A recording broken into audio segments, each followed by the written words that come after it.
Just got back from walking the doggies. Dude, one day I'm gonna have the cutest dog in the world. So we almost had a streak yesterday with Hellhorn. We almost had a back-to-back streak, Covenant 25, and I dropped it by little like micro in the last battle. The C ones, oh man, those are the ones that I want to practice next. Okay. They definitely need some work, but I've been wanting to work on them next, so it'll work. Let's just do it, dude. This is gonna be very interesting. These are also known as the glass cannons, but it looks like we're gonna build into Frostbite, and we have some early sap and a Umbra assault. I couldn't ask for better starting cards. I couldn't ask for cooler cards to build around. These are super expensive in the early game, but it gives us a plan. It gives us a destination. Offering also gives us some manipulation for possible holdover, possible shenanigans. And a Umbra assault is the ping that we lack with Stygian, the backline ping that we could need. So this is very interesting. I don't know how it's gonna go when it comes to like protecting Tethys. Because we're gonna be lacking a lot of like armor or enhanced cards, so we might need some kind of like damage shield with a Umbra or something.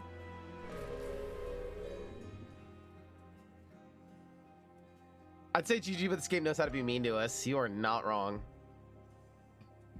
We'll probably go right into the Stygian Banner here.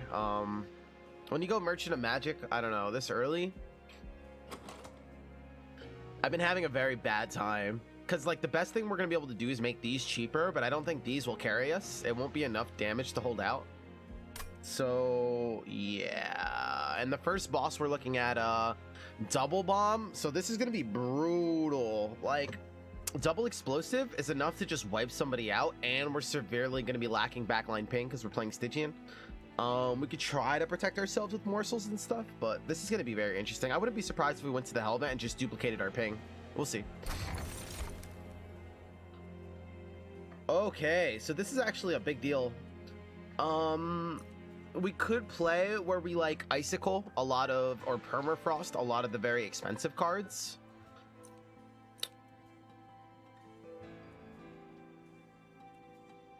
Permafrosting in general, I think with Stygian can be pretty powerful.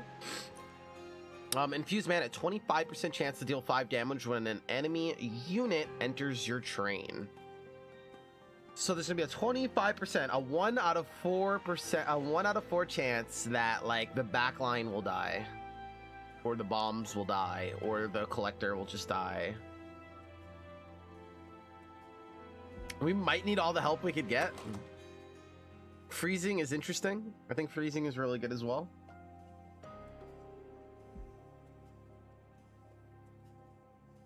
We only started with one these ping cards.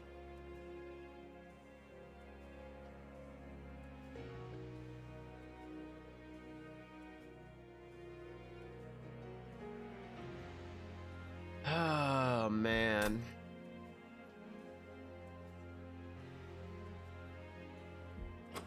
You know, it's funny because we could go some discard synergy, and we have a bunch of different offering cards.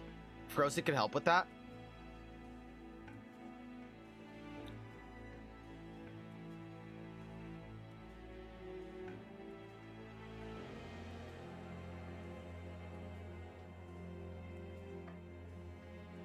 Maybe we get the early damage.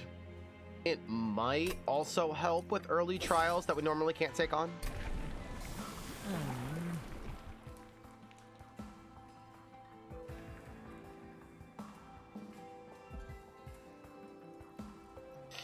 Dang, dude, they're out here. Okay. Spell weakness with sweep is amazing. And sweep is just hard to ever pass up. Conduit and minus mana, like, I don't know how viable it is still at higher ascensions, but that being said, we have a very expensive deck. But I still don't know if we can justify it.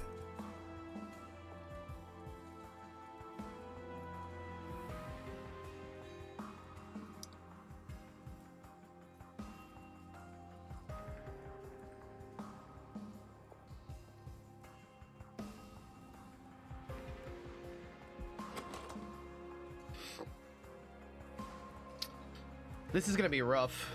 This is gonna be very rough. So you're currently playing a... Yes, pretty much Arc, yep.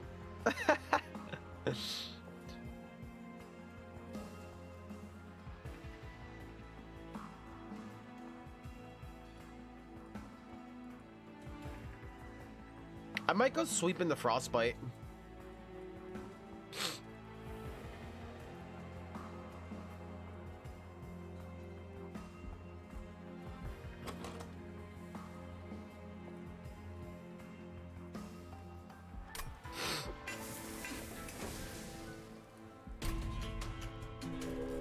I don't think the mana helps us right now either, unfortunately. But the sweep will.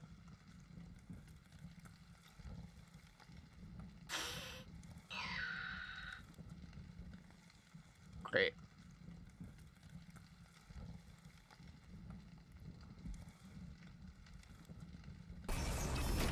We might take damage, but getting early units is pretty important. Maybe the hammer will help.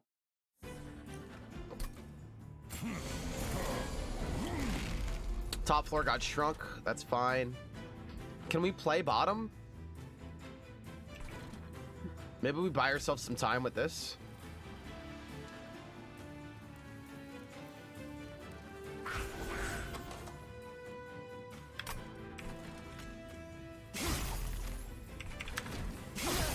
We're gonna have to ping the collector up top, probably. Nope. Oh, she got sniped by the mallet. The infused mallet. I thought we guaranteed get at least a train ward steward here. I was wrong.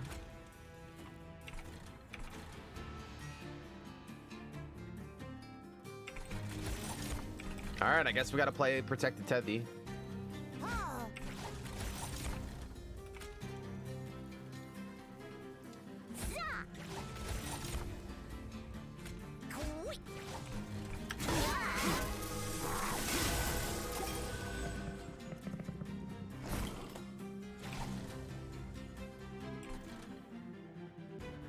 Oh my god, where's all the stewards? Hey Esty, I bought the Monolith DLC, taking a break from Synthetic, final boss pissing me off. Yo, congrats, that's so funny. We have a Arc here who actually works on that game. Dude, Monolith DLC is considered like one of my favorite like DLCs in games of all time.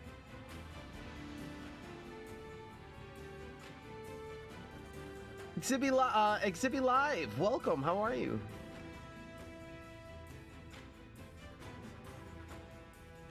Welcome, welcome. We're probably gonna take some early damage here. This is also unfortunate, we just didn't get a train word steward, like... okay. We could ignore this guy. We could hit him for 12, he goes to 14, there's no way we're killing him. So we'll just deal with this floor, I think.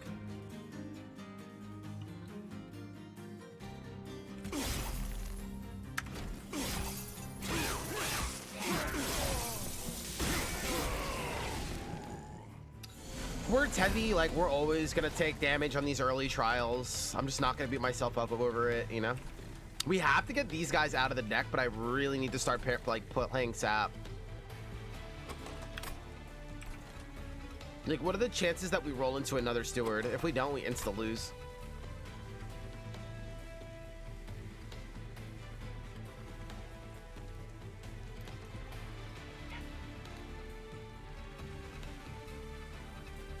Maybe we roll into Frostbite.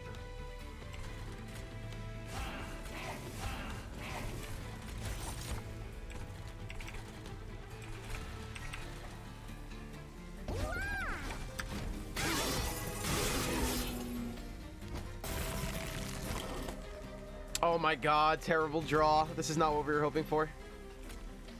GG's.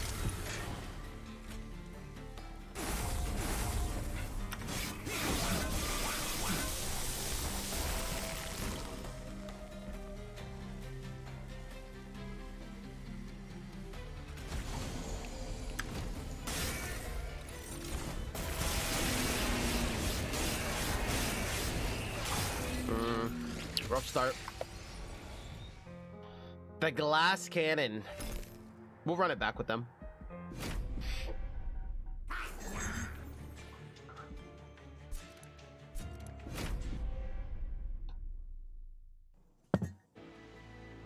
The final boss pit. Ooh.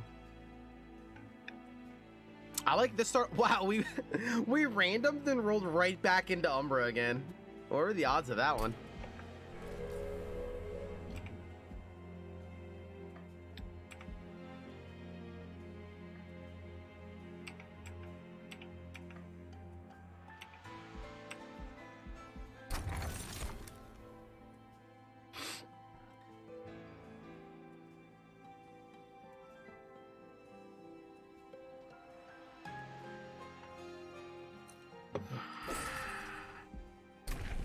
Rolled right back into Umbra.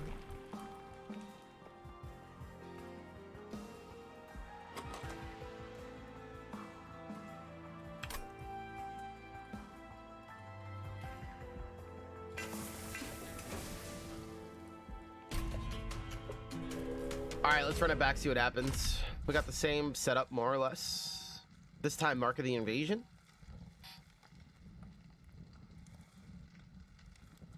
I could picture us playing floor 2 as long as we actually get a Train Ward Steward. Maybe not. Maybe we die either way. We'll take the early damage though. We definitely want to get ahead.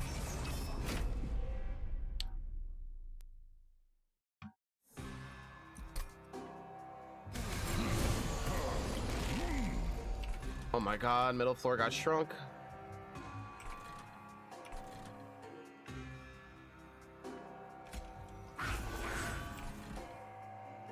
I'm scared that if I don't play this steward, they're gonna body us again, which is highly possible.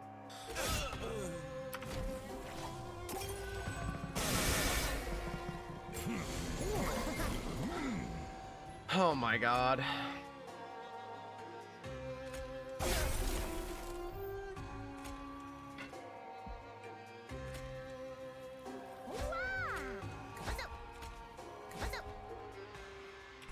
I'm hoping the backline gets pinged. Good.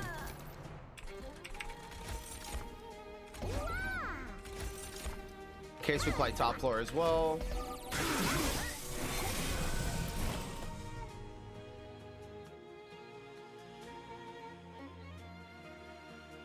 Where are the Train Ward Stewards in these last couple runs? I don't understand. I just don't get it. Where is everybody?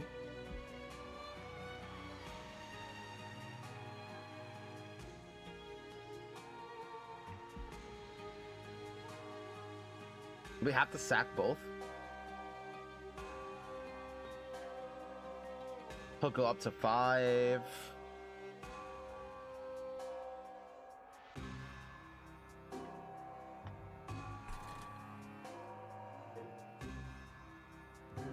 You got Umbra as well.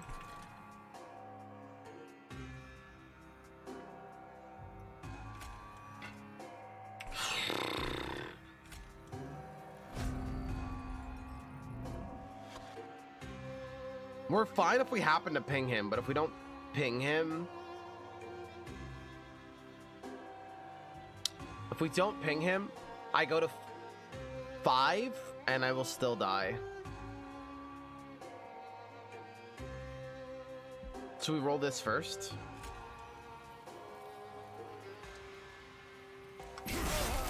Oh, I got him! What were the odds of that? 1 out of 3?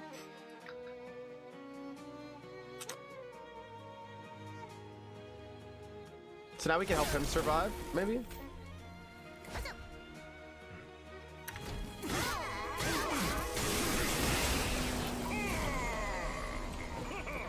They're so fragile.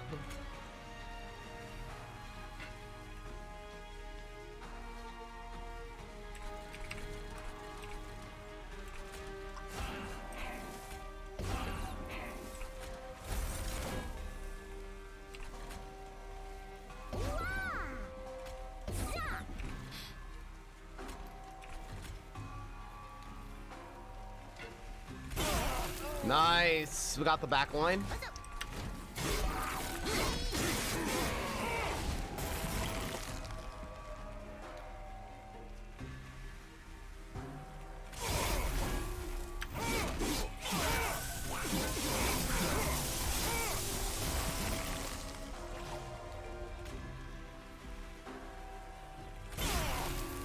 Dope.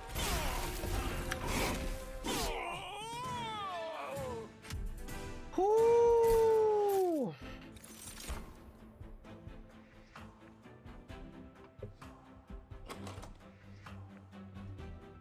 Well, we don't have the sap. We do still have 2 offerings. I also wouldn't mind a Hellsicle Crystal. We need some front load. I think we need front load really bad. Damage shield is what, like, is an out for when we have to deal with sweep and stuff. This is backline ping, which we currently do not have whatsoever. A way to discard. We have like bigger issues right now, and like the odds of drawing that with a tooth is not good. And then the times where we even do draw it, it's still not going to be the front load that we need. Like our end game plan, our mid to end game plan is the tooth, but like right now we have bigger problems right now than stacking frostbite. It's just we're flying in the wind right now.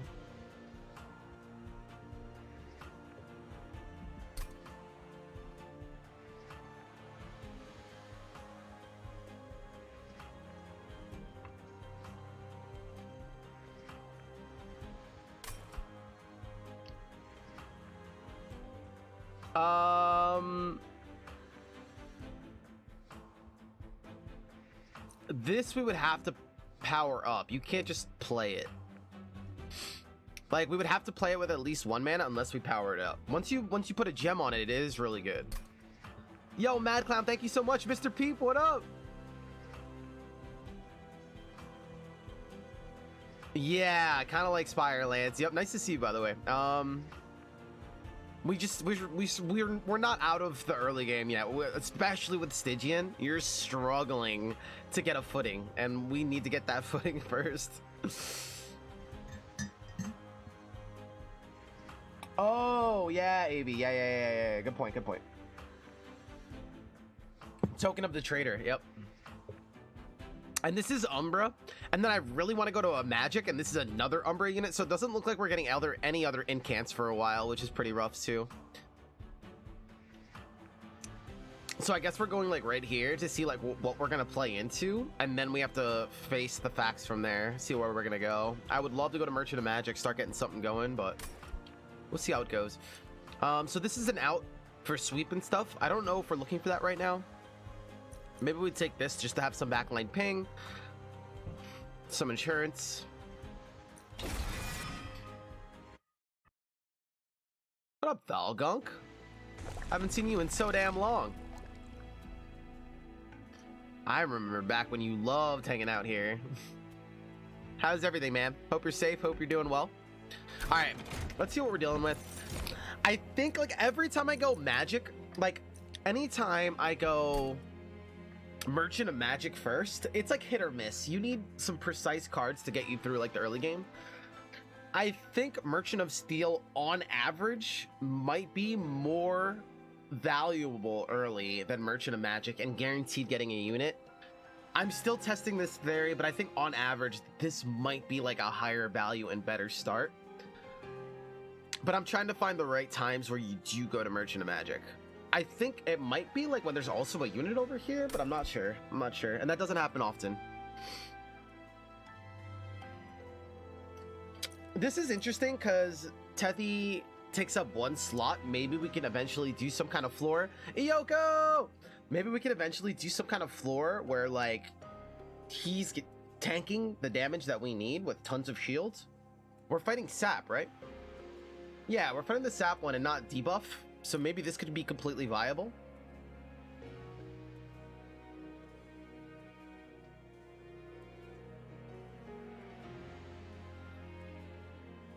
I pretty much feel the same. Yeah, I'm testing some theories.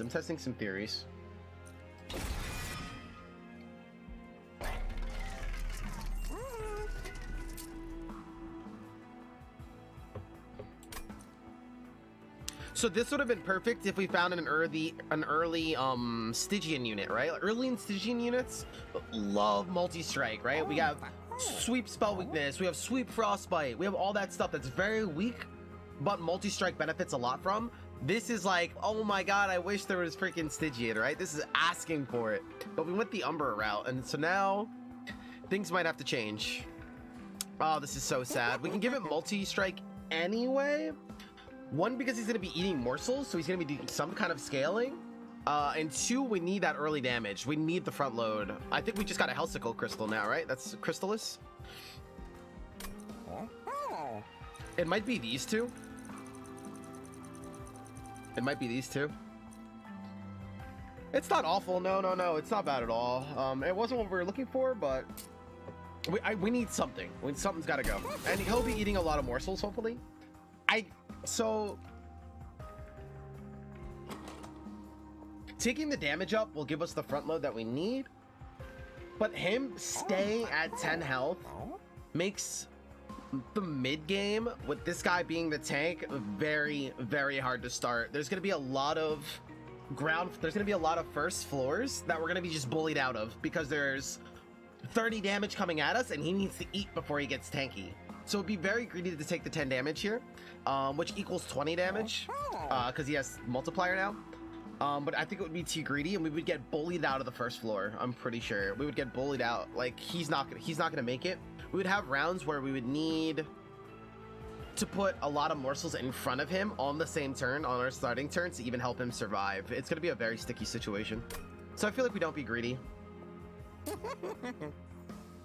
I also would love to give this guy some health up eventually, but we'll see how that goes. I don't want to give him damage because he'll kill himself to thorns. Right now he dies to sweep. Giving him an extra problem to deal with seems pretty rough.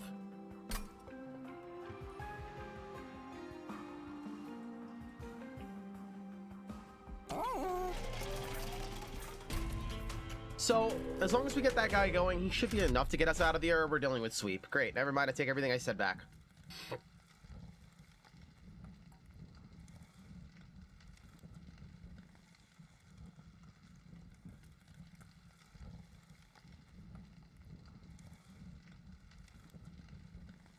Alright, so we don't take the early trial because we need sweep to kill the back line, and we need to prep for him as much as we can.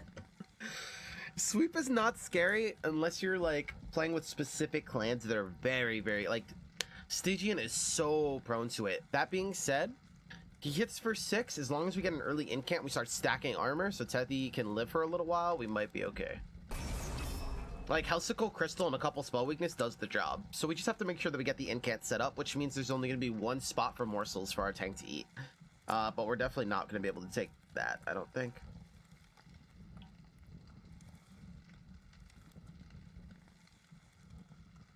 Because we'll sweep, we'll hit the back line, but she'll still have armor, she won't die, we don't have good ping, and then she'll rush to the top, and then we'll get bodied. Yeah, it's just no way, dude. What up, Frothy?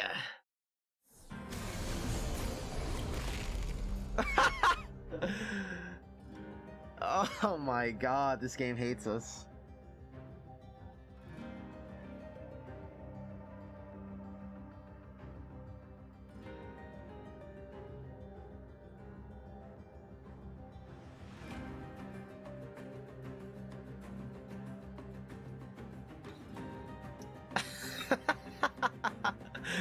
This game hates us, dude.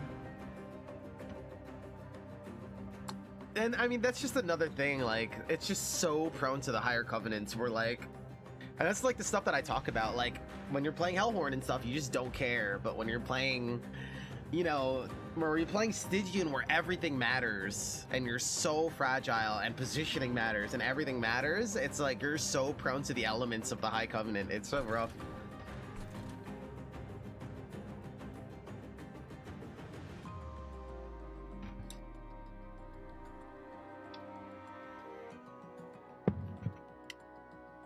Titan's Tooth kills everybody. We need to set up, though.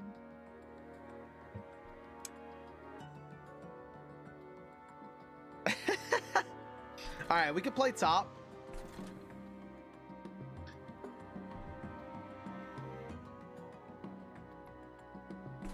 Can you not set up the next floor up, Frothy asks? So if we set up the next floor up, these units that you're looking at right now skip to this floor. So they'll wave to us as they pass by.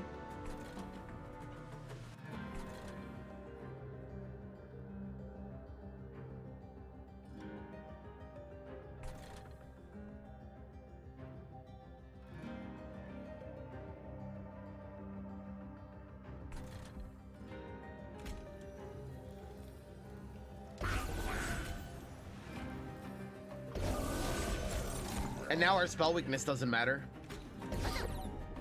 So we might be in trouble.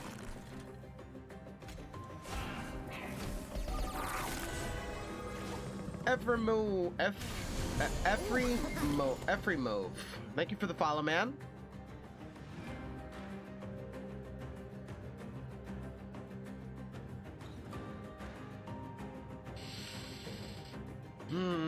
This makes a big problem for the boss now. We're probably gonna take a lot of damage unless this guy could kill the boss himself as long as we stack enough. So we might have to ditch Teddy here, and we have to might recalibrate. So the original plan was to make Teddy survive as well, so we also get a lot of spell weakness, so we kill the boss no problem. But that was our bottom strat.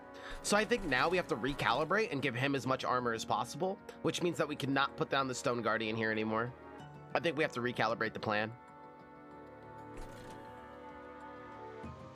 I think that's the move. If we put this here too, we're like playing with two fragile people instead of one.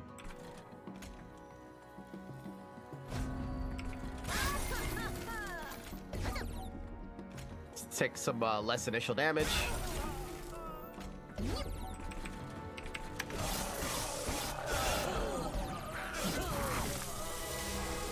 Extra mana next turn can't hurt. We have Frostbite, we can kill everybody here, which is fine. One extra morsel. Put another tank here. If I can't get to this haste, we're in trouble. Okay, we do have damage here.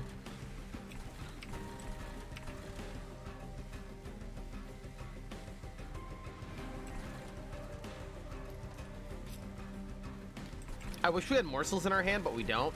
And another problem is, like, if we play like a Frozen Lance and Trader decides to hit the back line, we can't play this at all. But I guess that's the least of our worries. Yeah, there it is. It's fine.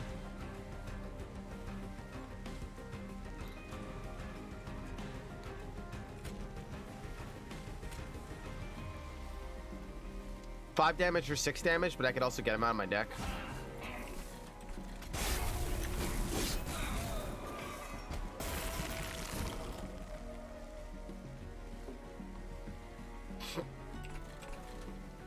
We just want to play a lot of spells here and feed top, but we want to make sure we use all the spells on this floor.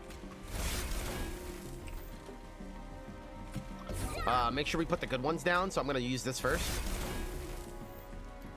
We want all the damage shield we can get, so we're okay.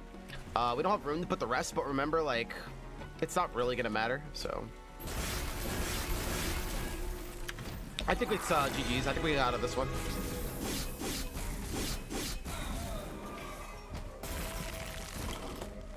Cool. So I think we had the right play. We had to like abort the mission of saving Teddy. This is the way I always describe her. Like, when she has frost and stuff like that, if you can get her to the touchdown, if you can get her to the boss, she will kill the boss, right? It's like a football player. She's like, you know, she's the quarterback and we have to protect her, right? And she's very fragile, but if we get her to the end zone, we will win. And that's how I like to think of her. This mission, we had to like not plan around that, unfortunately, and just plan around him, but it was perfectly okay. So it worked out in the end.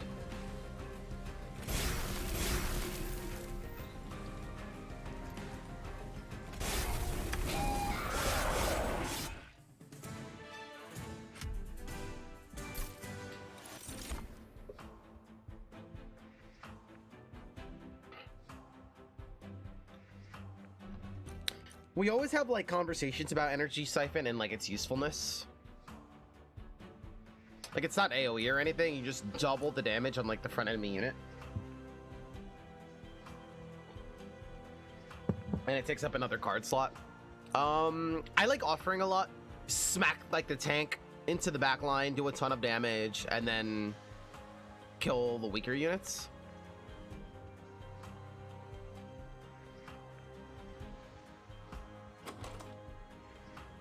It's also really expensive. This can go better with incant and stuff. Can't touch this.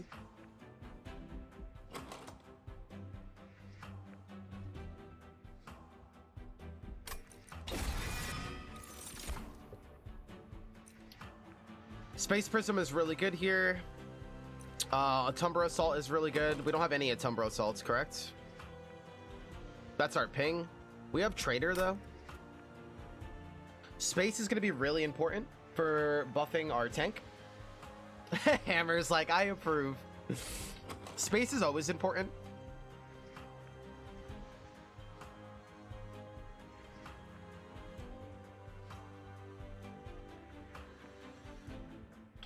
Especially when our ideal floor is Tevi, Incant Totem, and him.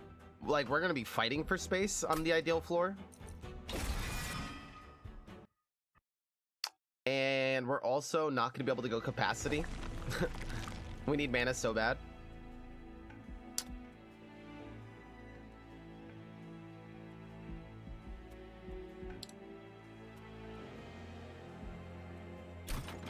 We'll go left here.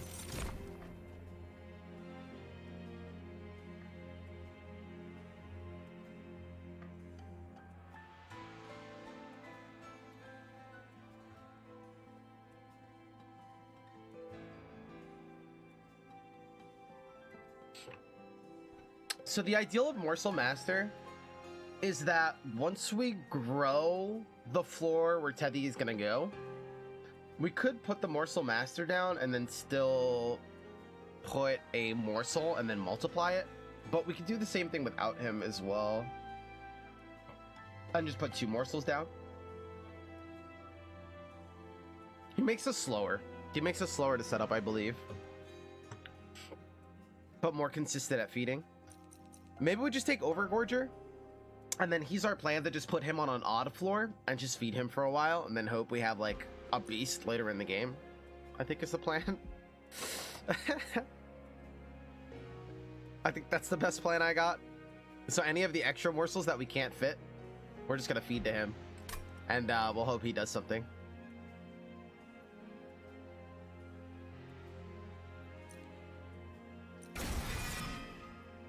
Sounds good.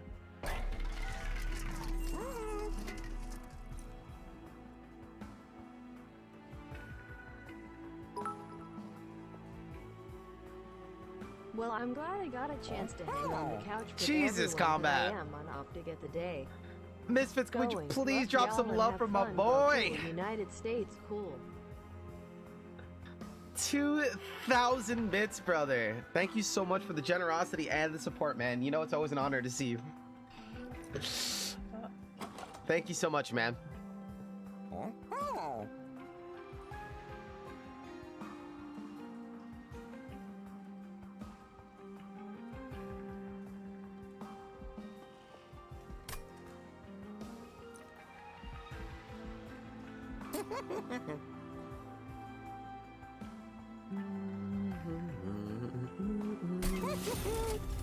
Oh, look at you guys, man. I kind of want to reroll and find like remove consume, maybe.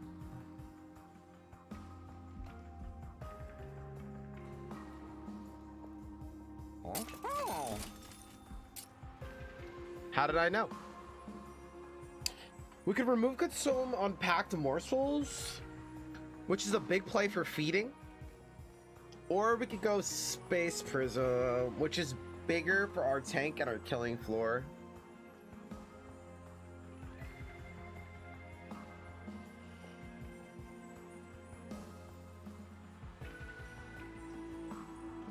This is bigger.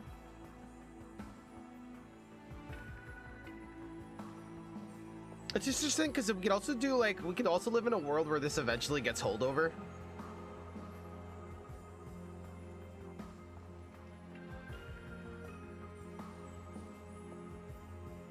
We could also live in a world where we have packed morsels every turn.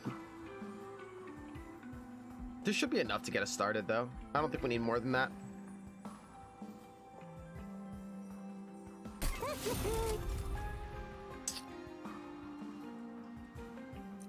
I really, really wanted to put this on that vent card. I wish we had a little bit more money.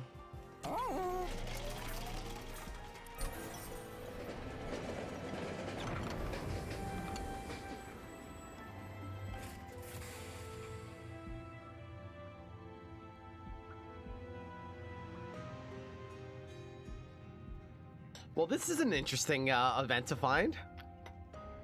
Like, could you imagine an event where they just give you extra space on every floor? Like, okay. Damn, events are really good.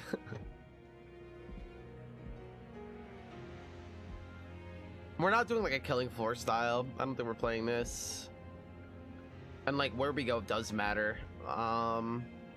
I want to do a run one day where we take Locket. That sounds so freaking sick. I don't know what it would look like.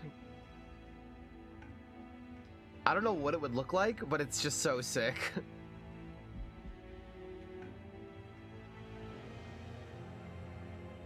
Like maybe a run where we know, like we start with an early what is that card? 1 damage 5 times, or like we know we're gonna go some crazy spell damage. But this is not it.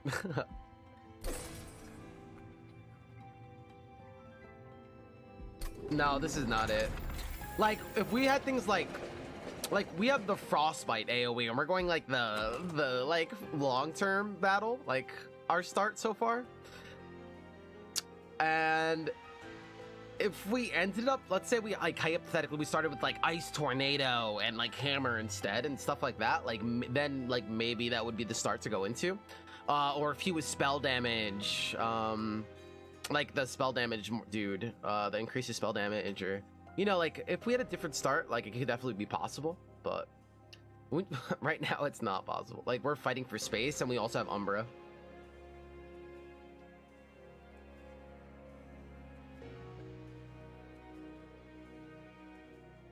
Did we have people take the Locket?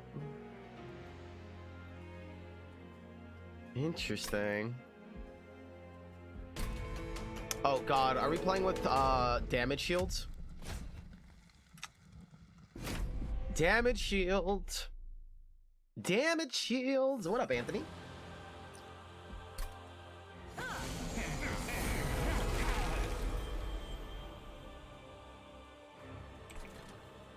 Bottom got shrunk again. Maybe we just set up on mid.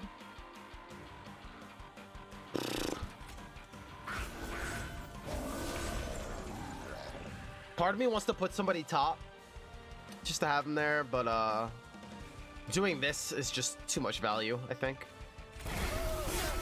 And we got the sniper. Beautiful.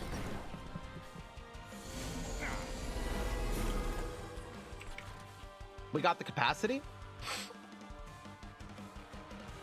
and the overgorger, so playing this here will guaranteed kill him, which is really nice. I do want to start feeding this guy, but I really want to get this guy in play too, and I don't know what's a bigger deal. I think getting him in play is a bigger deal.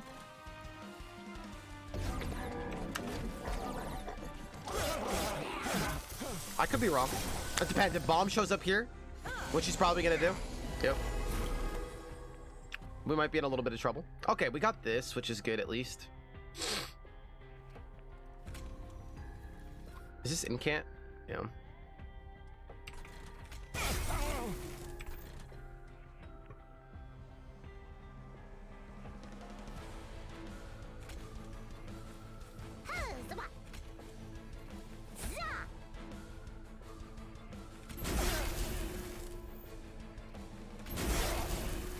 That actually worked out. We can actually put this guy in front to just tank. He'll die before we eat morsels, correct? Yeah, that's fine, because then we could just feed this guy a little bit.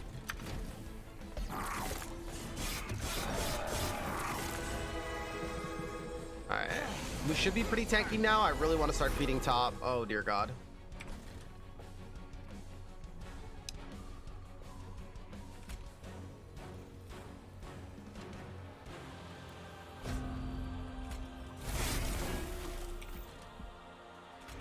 If we use the other 2 spells up here, I believe it protects him from everything, correct?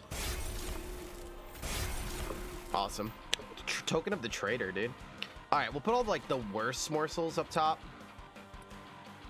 He doesn't need lifesteal. We'll put lifesteal up here, I guess. We'll put mana up here.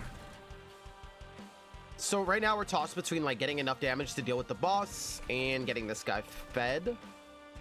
This guy is doing 46 damage every turn at the moment.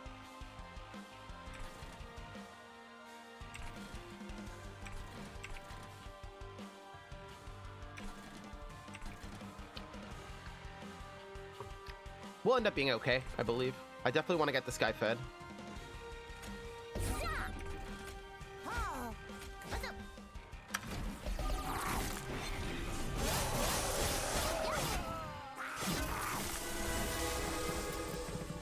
Crybaby Customs, what up?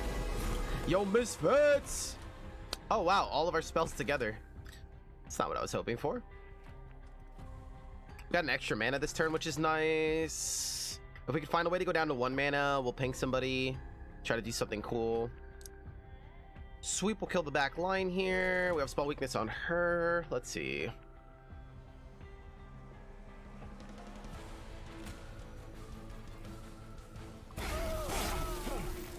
That's happening.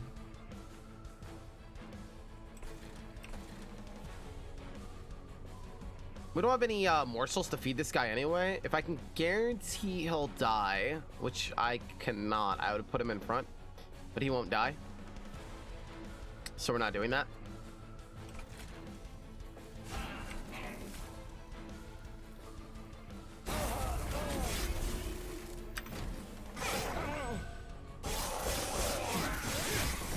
Beautiful, beautiful. All right, final wave. My boy's coming at us. We need to prepare. I would love to frostbite him. We should kill this guy so we don't take any damage.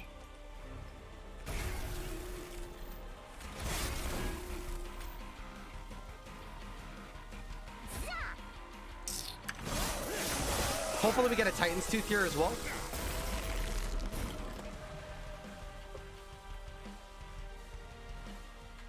Nope.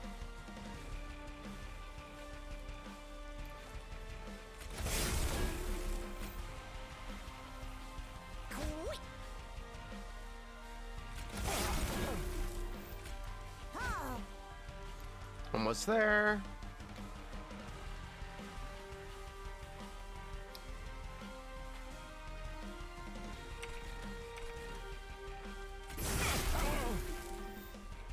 Almost there.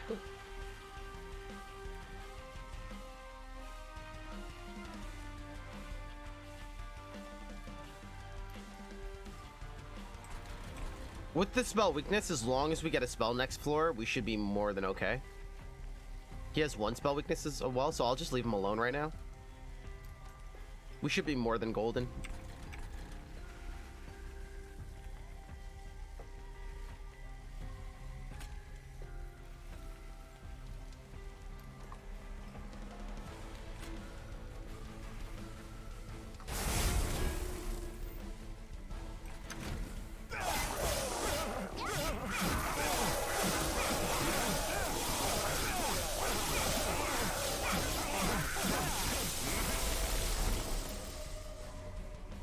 Okay, if there's a world where I could feed this guy and kill him, that would be sick, but I doubt it.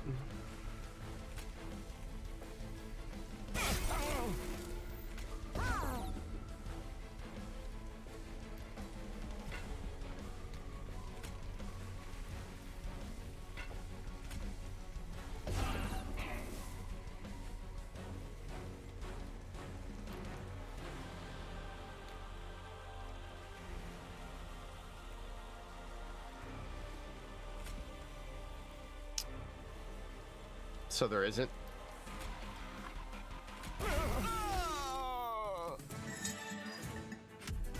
The Monster Train content on YouTube is like the perfect background noise, dude.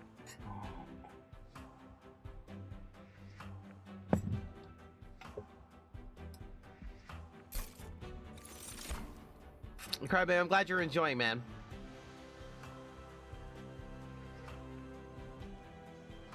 Discard your hand, draw 5 is pretty, like, we have what, 3 offerings so far? 1, 2, 3. I never used this card yet. I don't know how I feel about it.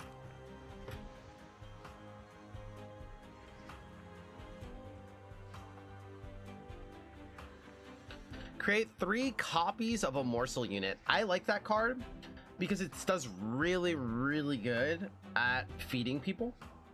Because it will go over capacity as well. So it's like solves the issue of capacity. I don't know if I care about Blazing Bolts at the moment. We have a lot of expensive spells ready and front load. I think it's Shroud Mitosis. Card draw is always a beautiful thing. We could always throw him top or something.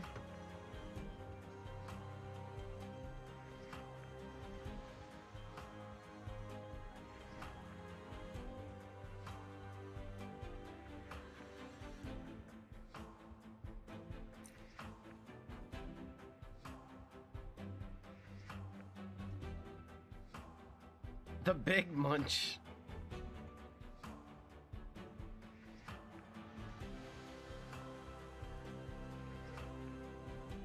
I think we're going mana here, so just having more ways to draw cards. We have the capacity now. We just need ways to draw cards. I think this is a good play. We have to watch our health, man. Our front load needs to be on point or we're gonna take too much chip damage. Okay, so we have health, artifact, and remove, which looks really juicy, or we have Hellvent and a Stygian. I don't think we have the Hellvent pick. Another armor incant is really cute and helps us with sweep, sweep, sweep, sweep. Why is my voice doing that? Sweep, sweep. We have sweep.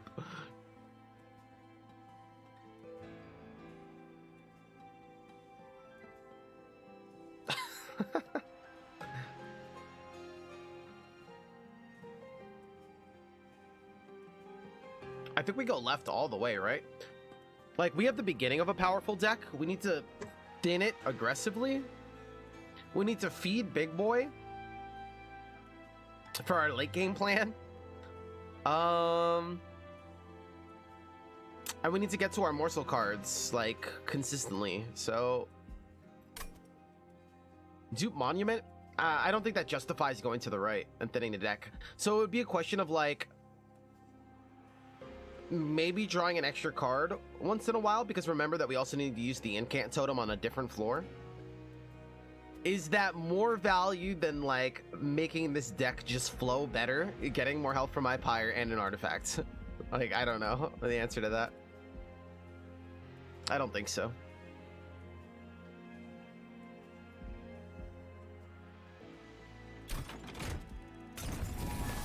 And then there's the question of like, if we pull a couple of offering cards, it's not like we could play them anyway.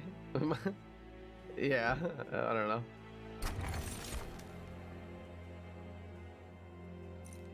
Oh, this is cute, Wing Slippings. Of course, I wouldn't mind the health buffer, but we do need to get ahead. And that means that we could play Packed Morsels maybe an extra time. Maybe. What other spikes? I'm pretty sure there's a lot of really... So note to self, I said that like it's like a Woken as far as consume cards. And then Umbra than Stygian, is it? Except they have like... Yeah, I'm pretty sure. Let me double check. I had like a note to self, but I don't remember.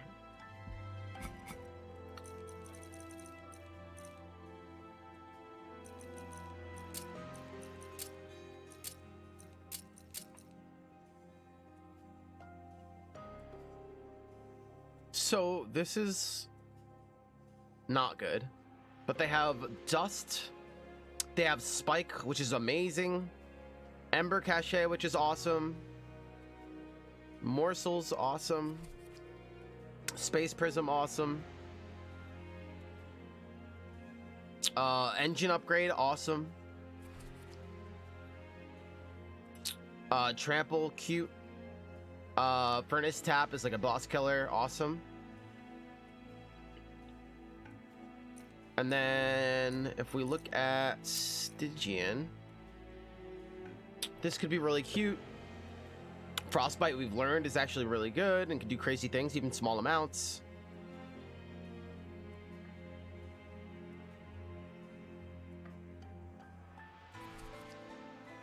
Yeah, Stygian's okay. I think it's Awoken that's the best. Awoken has like some of the best consumes there is. And like one of the best X cards there is. And I don't know if Hellhorn is next up. Let me look real quick. Rage armor. They have like the big armor card. I think it's Umbra in second. So it's like Awoken, Umbra, and then Hellhorn. As far as like really, really good consume and X cards. I think Umbra takes the lead a little bit. I'm not sure though. And they have Channel Song. Oh yeah, Channel Song. What up, niece? So yeah, this is good with Umbra, I would say. As long as we find some decent cards, we'll be all right. All right, what are we gonna remove? I think we're going Frostbite here. Oh no. They offered me Conduit again? I thought they had to offer me Frostbite because we haven't seen it yet. At least that's how I thought it goes. So if we don't take this next time, they'll offer me Frostbite, but by then it's too late. Because Rage Potion, I feel like Hellhorn is the best for the event because Rage Potion is really nice. Rage Potion is like one of their weaker consume cards.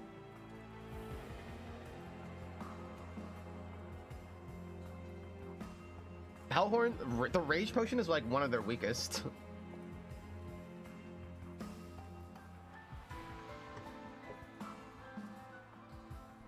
The 3 Rage or whatever.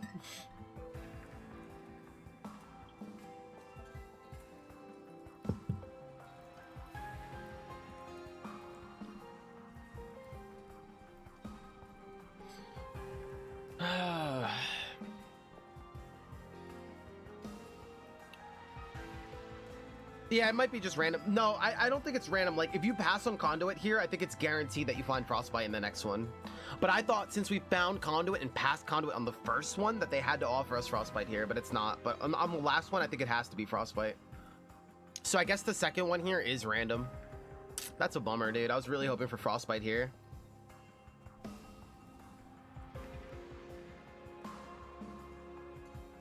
Spell weakness isn't a bad thing.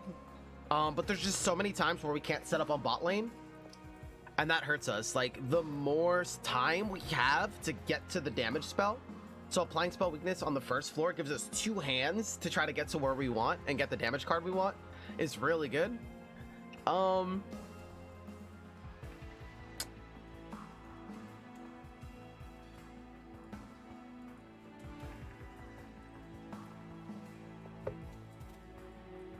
8 HP is like 10 damage sweep and 8 HP is like pretty dope.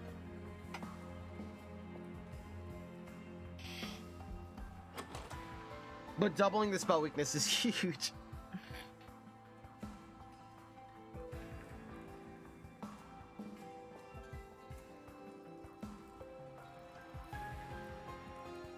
Making spells 1 cheaper.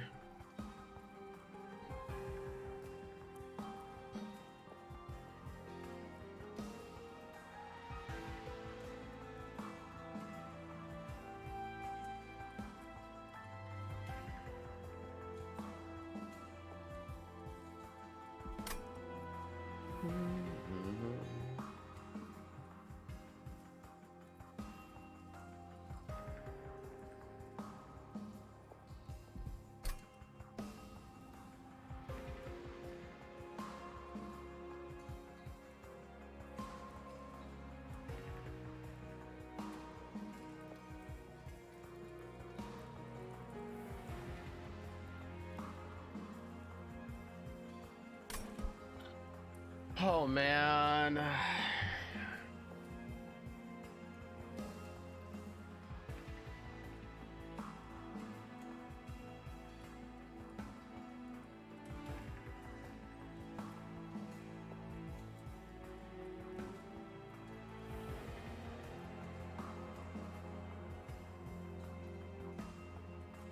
I don't know if we're worried about the boss right now. We're worried about the initial couple waves, right?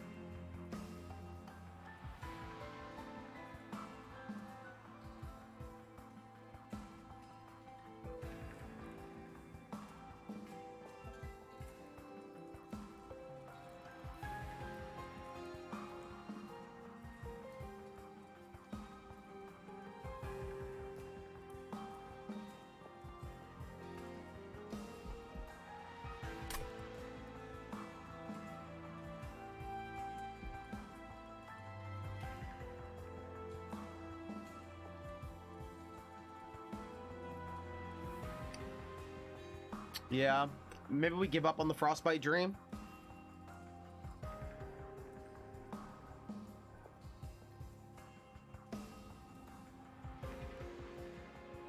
It wouldn't make the morsel cards free.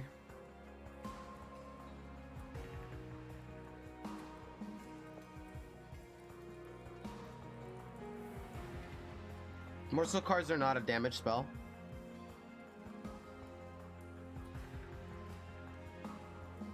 Otherwise, yes, it's an instant pick, but that's OP. I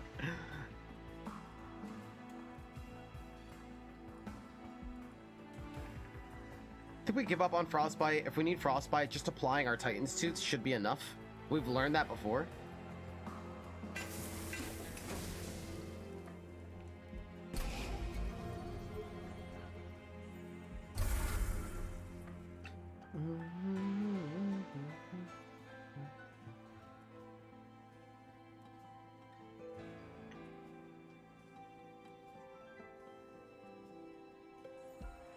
Frozen Lances are a little bit better than they normally are just because of Token of the Traitor.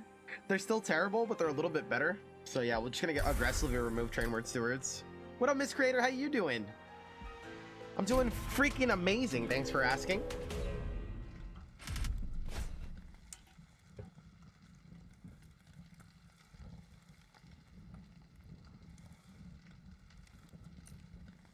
Do do do do do do do.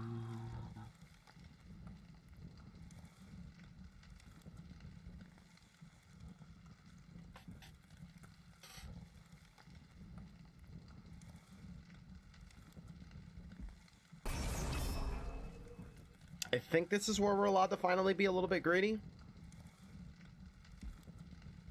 depends what floor gets like.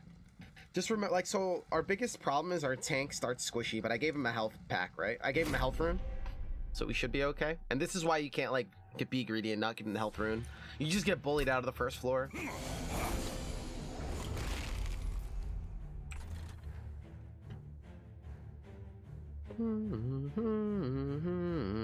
So we didn't get our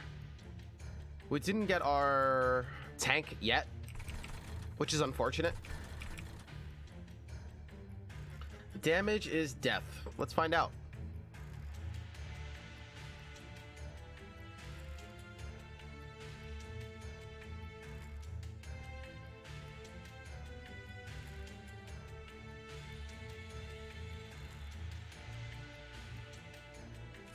Let's find out.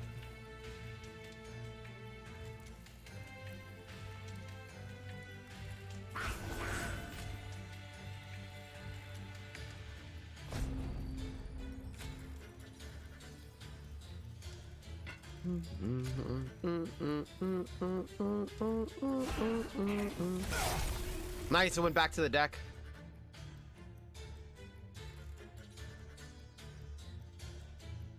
How did I draw a card? Oh, I thought this was armor incant. No, I wanted armor incant here. Oh, that's a bummer on my part. We got offering though, so that's dope. Oh, that's a bummer.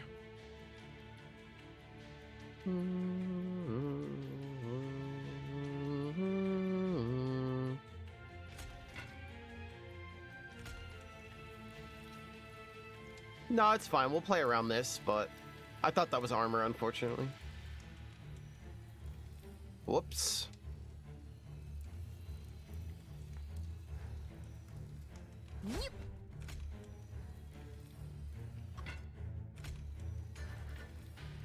I like how it says 2 mana here, but if you hold a morsel up, it goes to 3. Sacrifice it. That's a good point.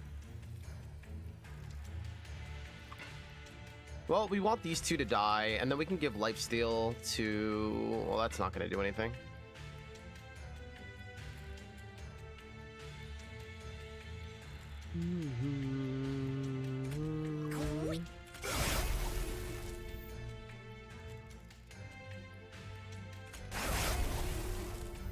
Damn it!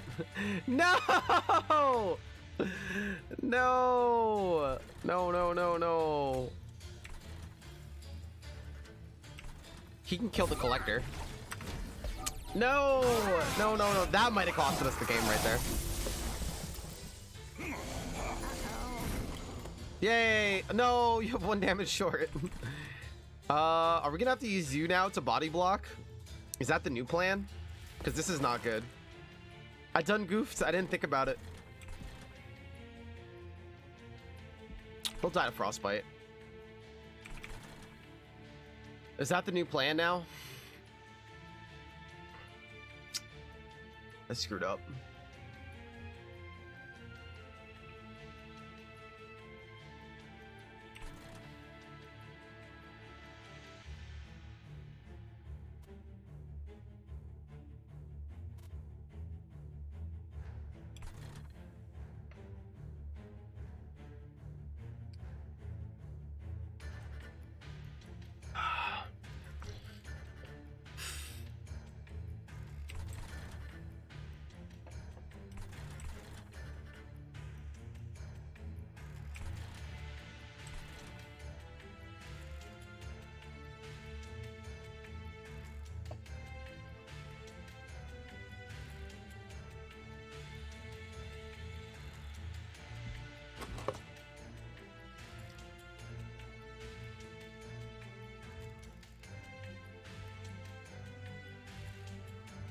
Oh boy.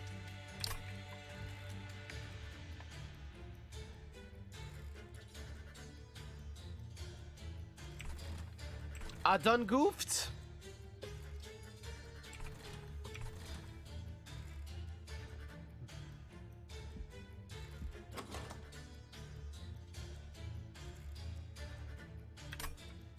We're not gonna get to him in time.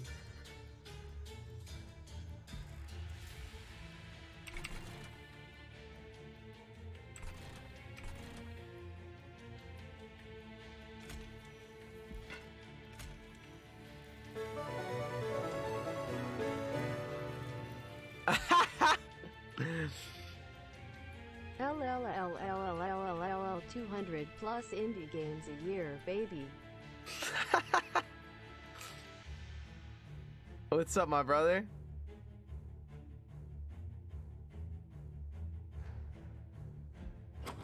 I can't believe I blundered that.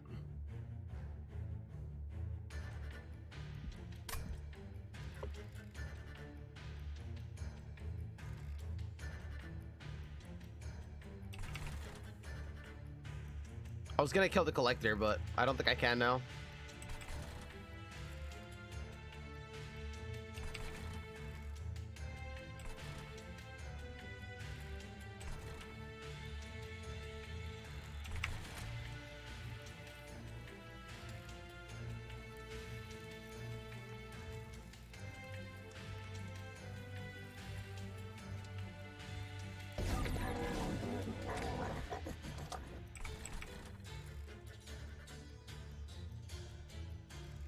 Bum bum bum bum bum bum bum bum bum bum bum bum bum bum bum bum.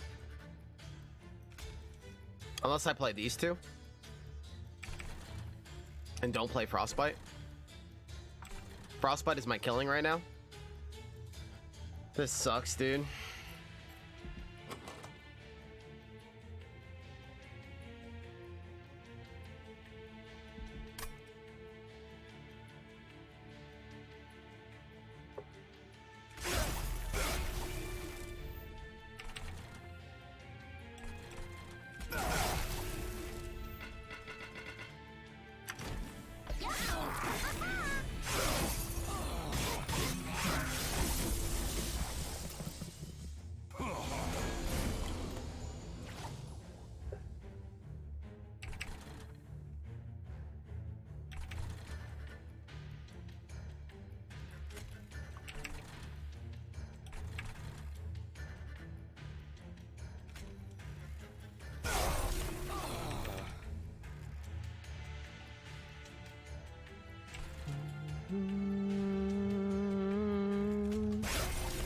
Wrong character.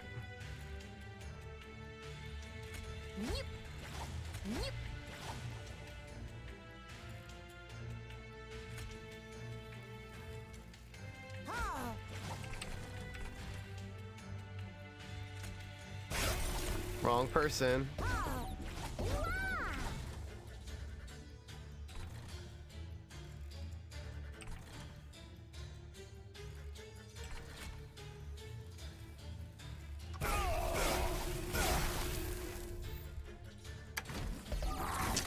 This would have been so much easier if I just didn't draw the tank by accident.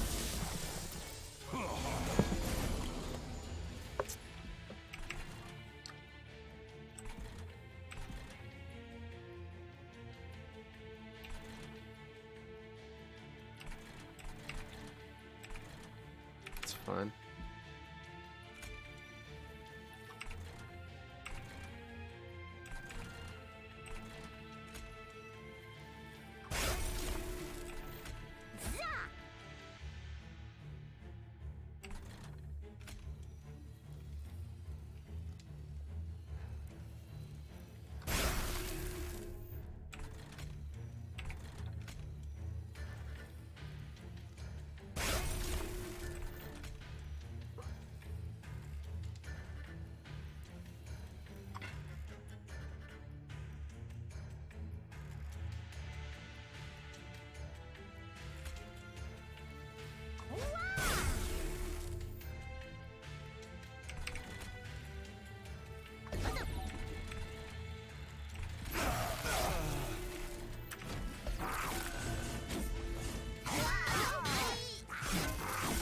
Yo, how's everybody doing, man? Alright, we get a little rest here. It's funny, like, how easy this trial is. Like, people are like, oh, you're just gonna die if you take this trial. Like, this trial's not the problem. I just drew the tank early by accident. Like, this trial was not bad at all. You also have to remember that we're playing with a damage shield tank, so their damage number doesn't matter. Multi-strike would matter. Damage doesn't matter. Because ideally, we would have our damage shield tank up right now. And it doesn't matter if that number is 100 damage. It doesn't matter.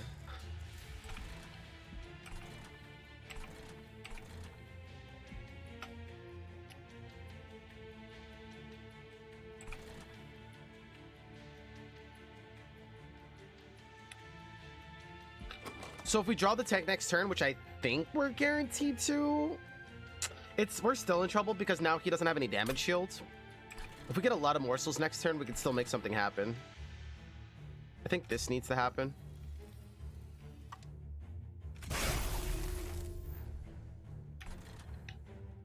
Okay, let's think about it.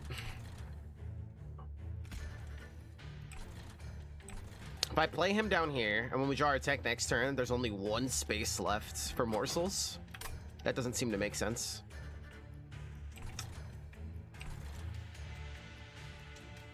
He's not getting fed anymore, so we can play him up here to give us a little bit more damage.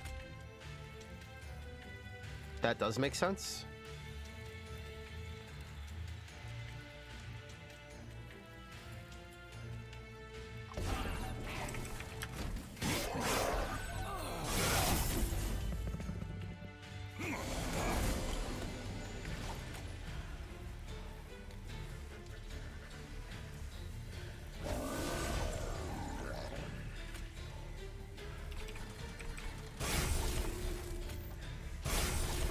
Not the amount of morsels that I was hoping for, but it'll help.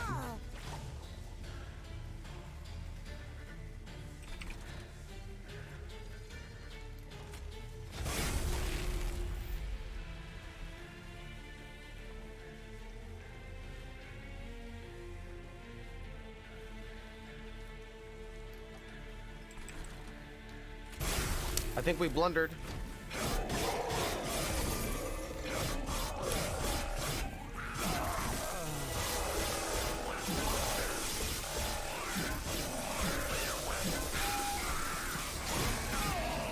Times 6.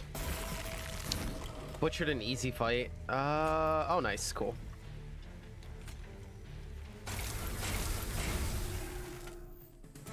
That was literally the worst case thing that could happen to us, and people thought we were gonna die because of that trial. Are you kidding me?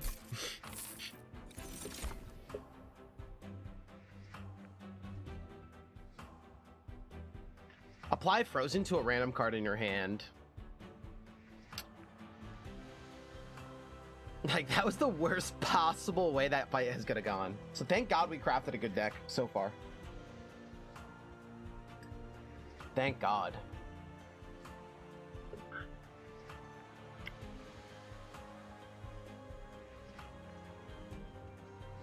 That was a lot of damage, yeah.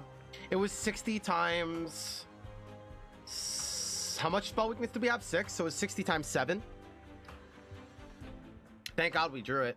If not, we had, like, that's why you want to play him on bottom floor. If you don't get a good hand, you don't play anything, and you let him go up another floor, and then hope to draw your good damage card. That's, like, the hope there. That's why you want to play him bot, and position matters.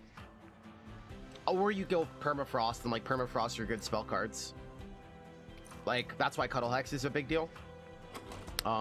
There's multiple reasons for that.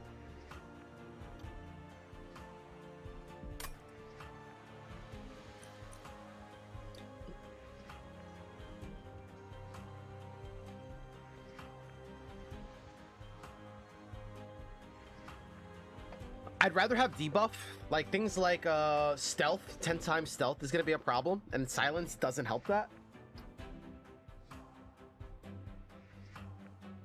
How do you guys feel about this card?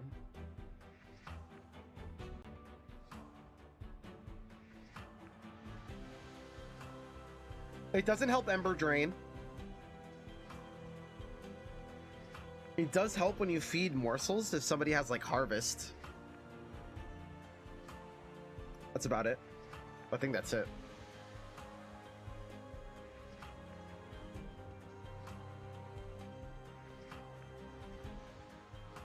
I agree, it's a really bad tone. It stops Ember Drain? I don't think so. I don't think so.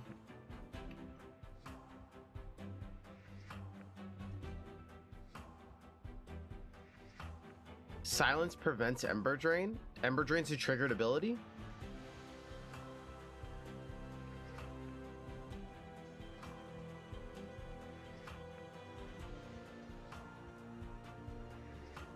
Is it? It does? Hmm.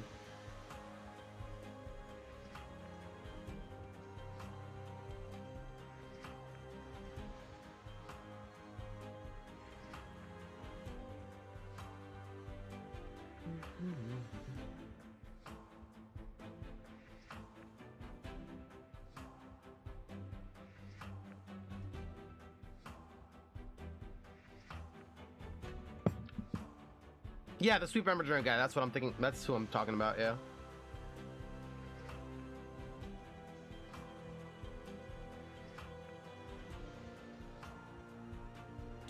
But he doesn't apply it. Interesting. I should probably learn the pool of enemies that each Seraph has.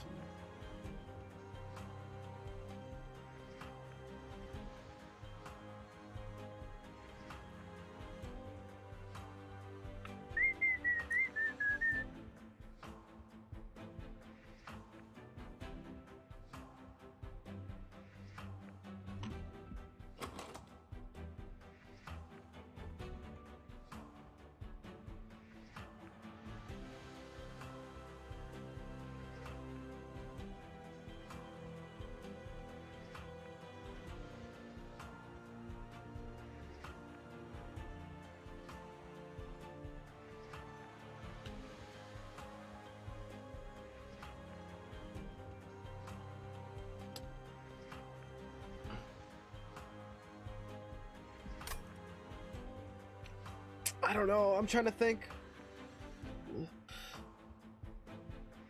I'd rather have like a sap totem or something. Guardian Stone is like the thing that could potentially help us from sweep, which is one of our bigger weaknesses right now.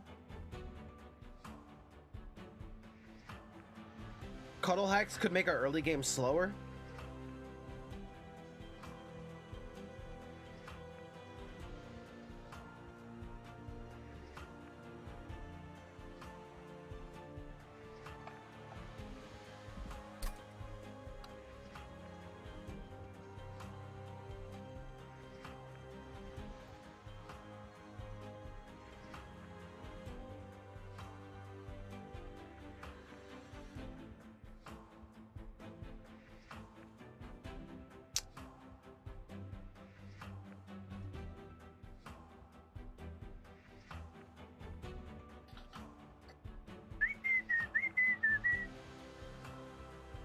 I don't think we take little octopus boy.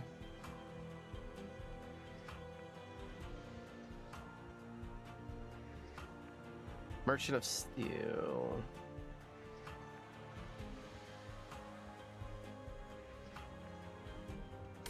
What's our due-dat? 16.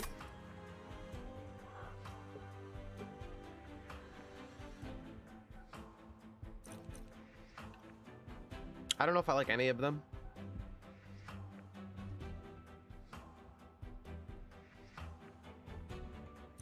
I do like Cuddle Hex, but I also really like getting set up.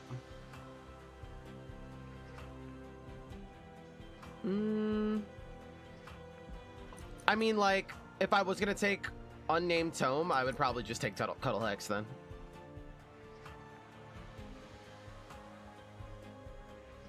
That's the whole point. Like, pulling this card like earlier in the game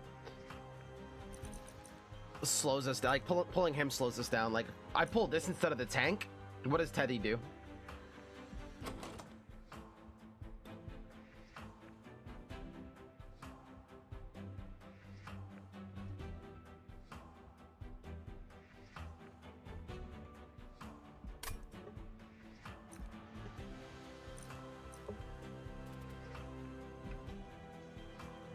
Then we play second floor.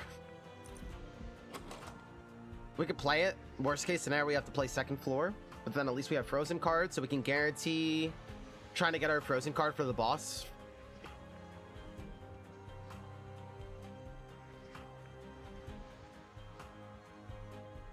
I kind of like that idea.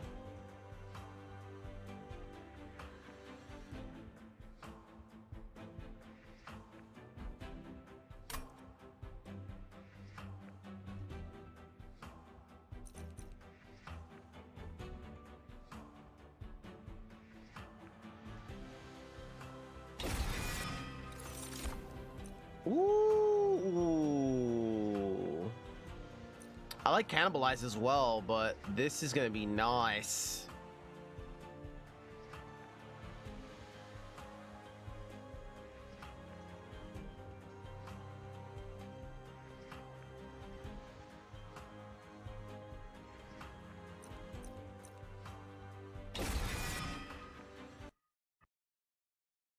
Again, while we took wings. All right, health and remove sounds really good. The only reason we would go to the right is to start buffing Overgorger. He's not exactly where we want him yet, but if we want to make him useful, we do have to buff him. I don't know if we need to do that now or not. If we go left, we can get an artifact that could possibly help and remove cards, which sounds pretty tasty. This, we could buy one relic. We can't even reroll. One artifact.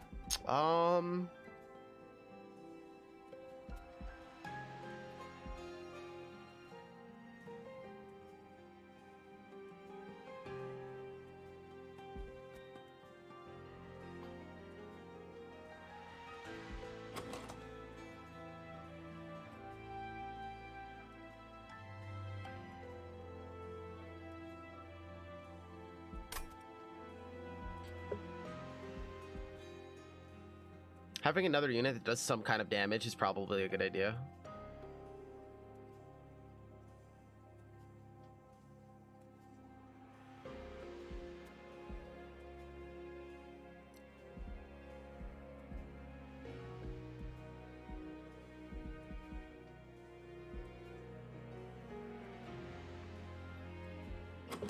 Trying to see if we have anything that we could possibly Hellvent later. If we had like Sap Totem, it'd be a wrap. Double Incant like Relic and stuff like that would be awesome. Apply extra Frostbite would be awesome. Yeah, Cave is dope. Cave could have really cool stuff. It could also be like nothing, but it's never like bad.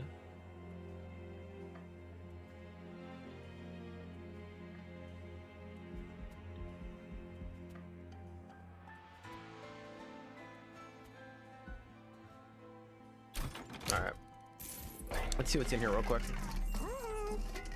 We did get the multi-strike, so that's awesome. Damage heals could also be really nice.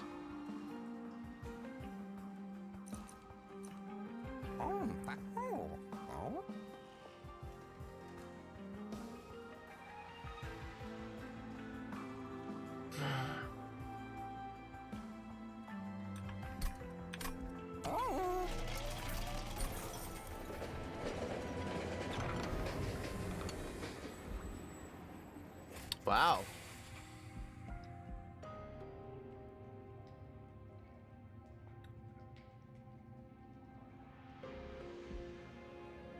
Well, this could potentially save us from sweep. So can armor.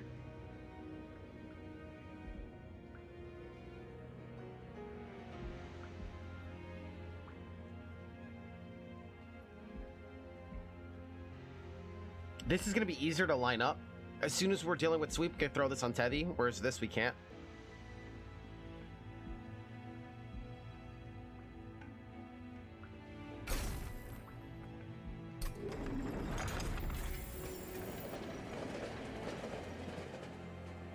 Interesting find. Interesting find. All right. Overgorger. Get big. It's either damage shield or damage up. Giving him more health is also a big deal.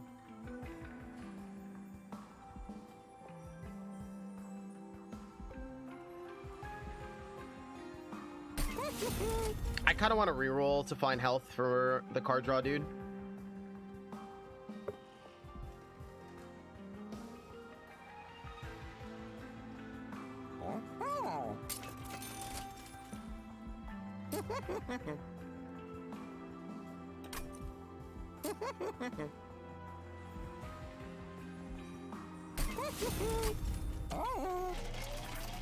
All right, we have some money to save.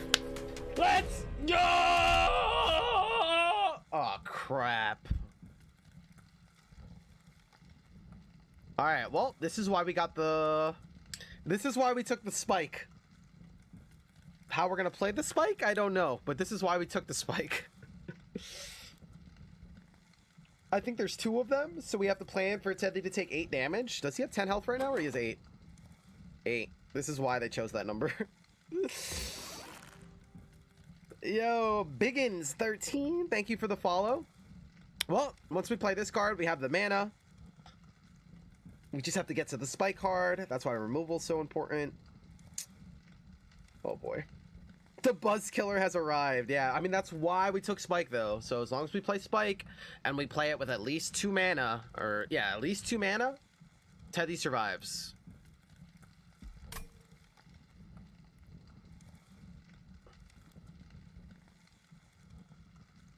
And Spikes is just overkill, so we can't take Spikes here, unfortunately. Spikes will just rip Teddy apart.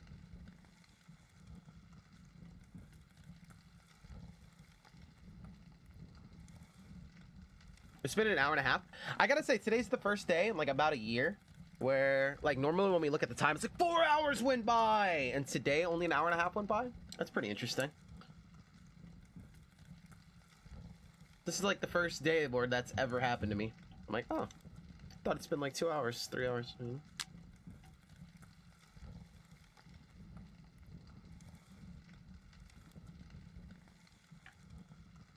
How's everybody doing today? How's everybody's week? Is anybody except besides me excited for the Demon Crawl update today? All right, we can't take this on, by the way. We also have Burning Night coming out on Friday. Oh, come on, dude. I was gonna set up on the 2nd floor and it shrunk it, dude. This game hates me. Do we just tank the first hit, set up for the 2nd? If we set up on the 2nd floor, it buys us more time. We just don't have capacity.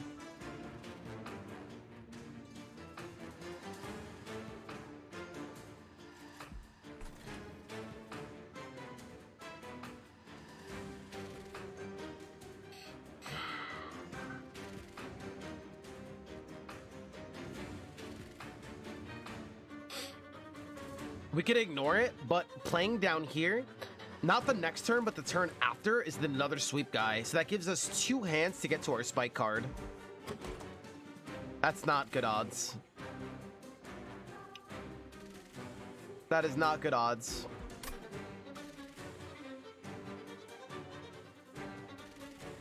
So we play mid. It buys us an extra hand. But -1 space. That's the L we have to take. Ah! Maybe Overgorger could just do work down here. If Overgorger could do work in bot, he can weaken the sweeper before he even gets to us, and we can blast him in the face. But then Overgorger's gonna get slapped. Nah, there's a chance we survive.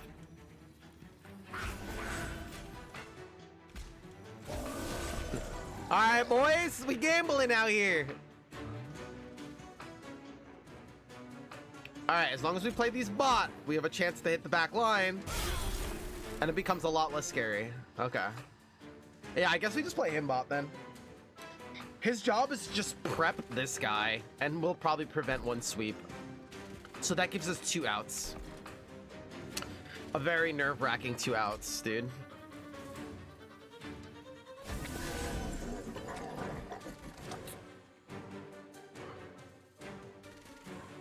Wait, sweep is just gonna rock these guys. So I can't even feed him right now. Well, that's a bummer.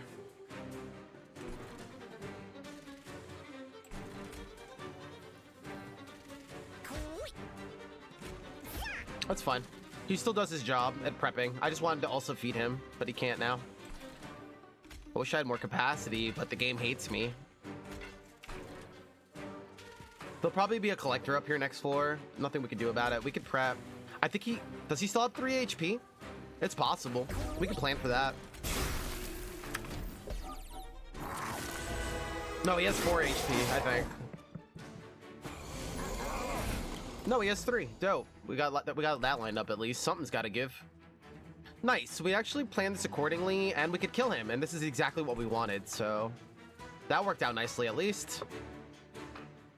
We'll give this floor capacity. This is what I was talking about prepping, so we're planning ahead. I have a lot of people coming to me like, yo, I can't deal with sweep. I can't deal with Umbra. I can't deal with Stygian being weak, stuff like that. Like, you can see the thought process that goes into it, and that's the important part that I'm trying to stress.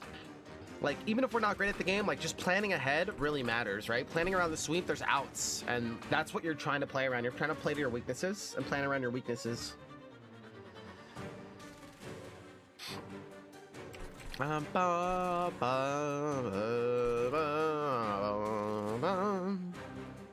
right, packed morsels is really good here. If we could ping this back line, that would also be really nice. I would rather play armor card here, but we could also play card draw. This is where we're going to be playing the most spells, I think. We're also lacking space. We're going to play this here, though, so maybe it's fine.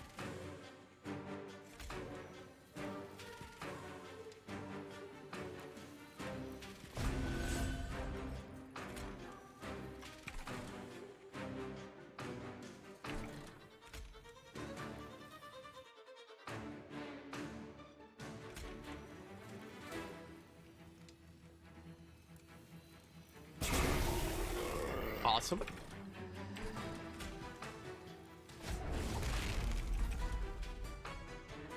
I'm gonna try to ping that back guy. Awesome. All right, now you can start to get fed, and you can start to get tanky. We'll give you the lifesteal. We'll give you an extra damage shield, and we will give you some damage.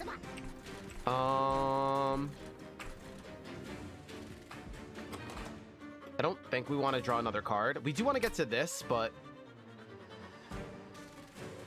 that could be more important than mana, and Cuddle Hex would also be more important.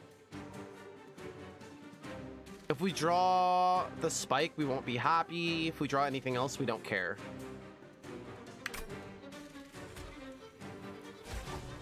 That's fine. Good draw. We don't want to draw anything else. Come down here. We'll keep feeding him. It's only mana, so it's best to feed him. How's your tankiness? No, you're okay for now.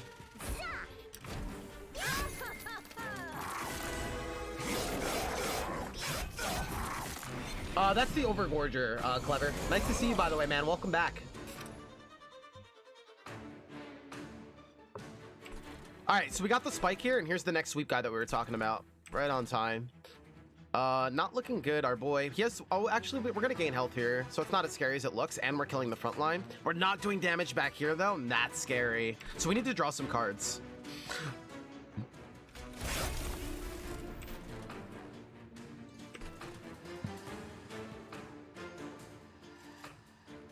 All right, let's get fed right now.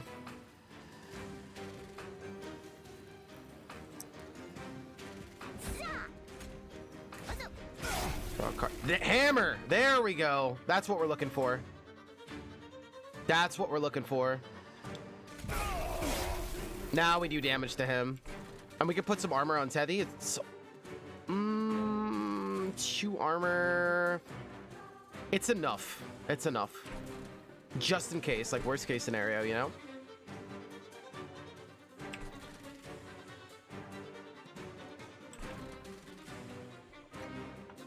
Or we just plan on killing him. Have you ever played Judge? It's been sitting on my wish list for a while now. Yep, of course. If it's a recommend, Psychon, when we first played that game, I was so surprised. The dev works so hard on that game. Definitely a friend of mine. He's really awesome. Dredgers is like one of those undercover ones. But I will tell you that we're planning a relook at it soon, because he just released one of his biggest updates to the game ever, where he reworked so many systems. Like, he's such a hardworking dev. So we're gonna revisit that game like very soon. So if you want to sit tight for a little bit, maybe like sometime this week, we're probably planning on doing a revisit. How did you go over capacity on middle floor? So we put down the morsels, and then we used the card called Shroud Mitosis, which is very, very valuable when you're trying to deal with capacity and when you're trying to deal with feeding people. Yeah, man, great question. Yeah, it's a cool game, and we're gonna do a revisit soon to see like all the new stuff and how it is now, because it's been worked on so much since I last played, and it already had a lot of potential when I last played it.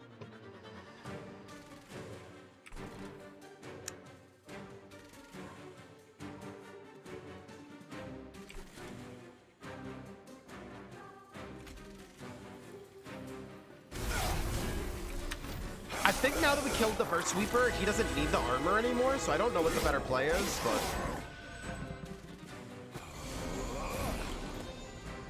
Nice! Can I kill this guy? Maybe. Let's play this.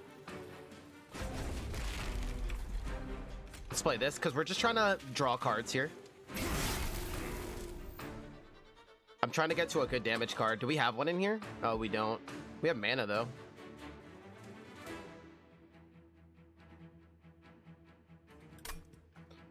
I'm surprised that mages and totems don't count in the draw pool. So this wouldn't slow us down, actually. I forgot that these don't count. Esty has to... Dude, I have to remember that. I forgot those do not count. Never mind. Interesting. Very interesting. Okay. Those do not follow the normal code of enemies and drawing enemies.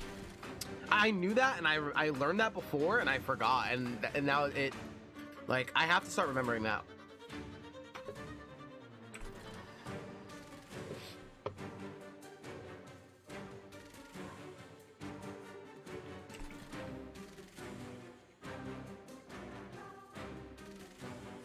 I want a spell to kill him, but that's fine. We planned for this. Everyone can take damage. It's not a problem. This will give us mana. Awesome. Not if we play this, though. I mean, that could be fine. We could plan on not playing Frostbite and just play this other stuff. He wants to keep getting fed still.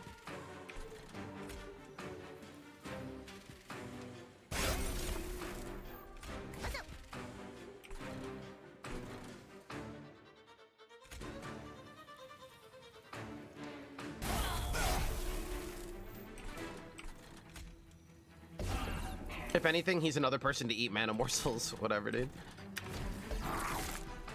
Alright, so we dealt with the sweep so far. And that's the important thing to get out of this.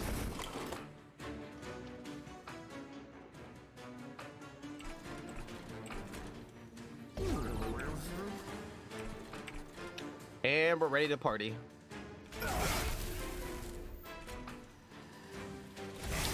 So I want to stop drawing things, and I really want him to freeze one of these spells here. So we need to get this out of the hand.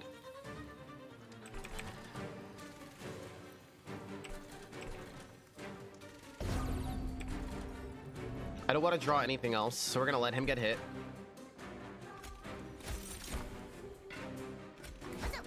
Good. And now we freeze one of these. Both could be pretty good. Cool.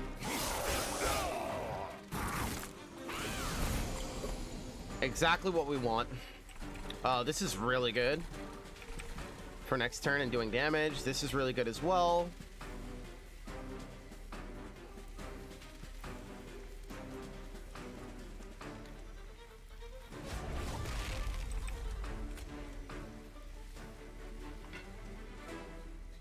Are we ever gonna get damage on him? I don't think so. Yeah, cool. We get 76 damage for that 1 mana.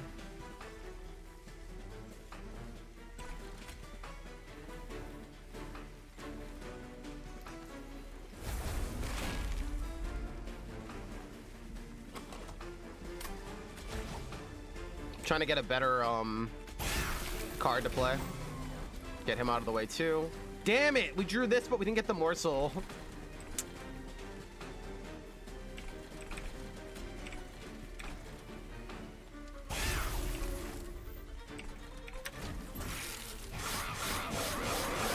That's really good to have for next turn. And I think we got this.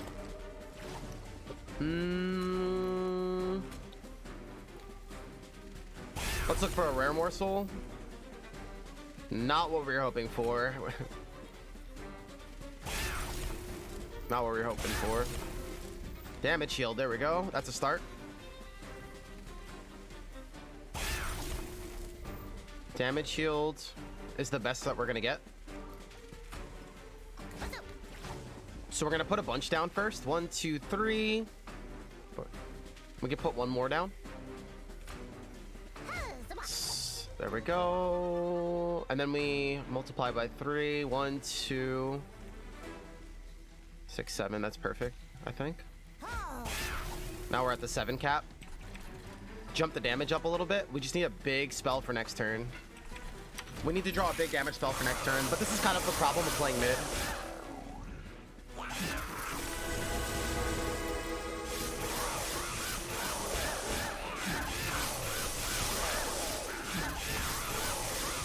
Alright, we need to high roll into a damage spell.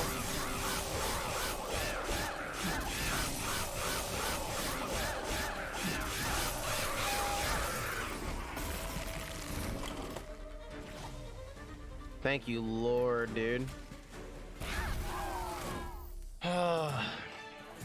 It's so scary playing these clans when you're relying on a card draw to like victory or not. That's why it's like very scary to go spell damage instead of spell weakness instead of frostbite. Frostbite will work no matter what, as long as you put like a tank down. But whereas spell weakness, you're like hoping on draw and stuff. It's so scary.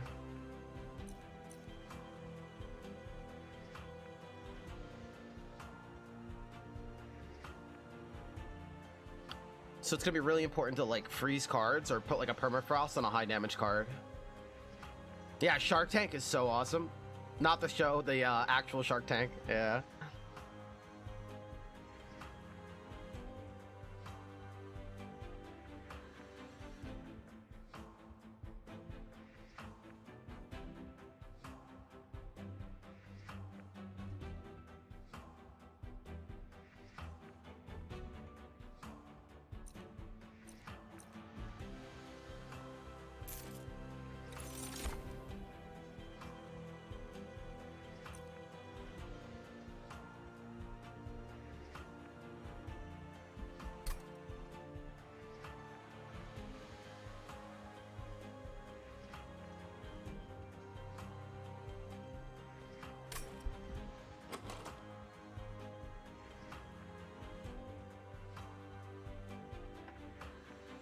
Making spells cheaper could be a really big deal here.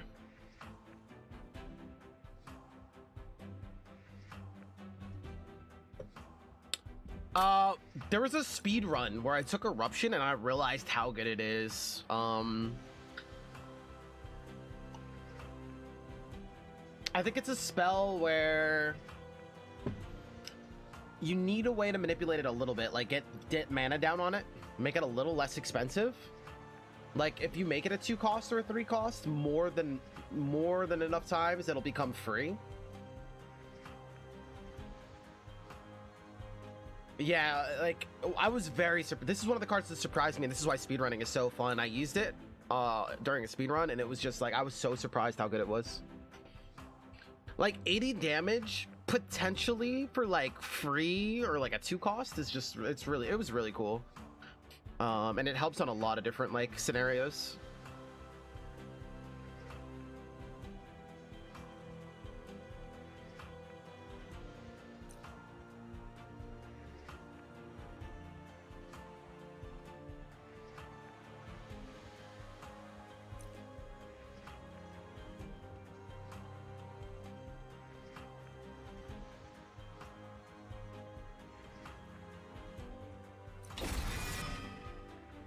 Having these cycling through the deck for the boss phase in case we need to get to a damage spell could be really good.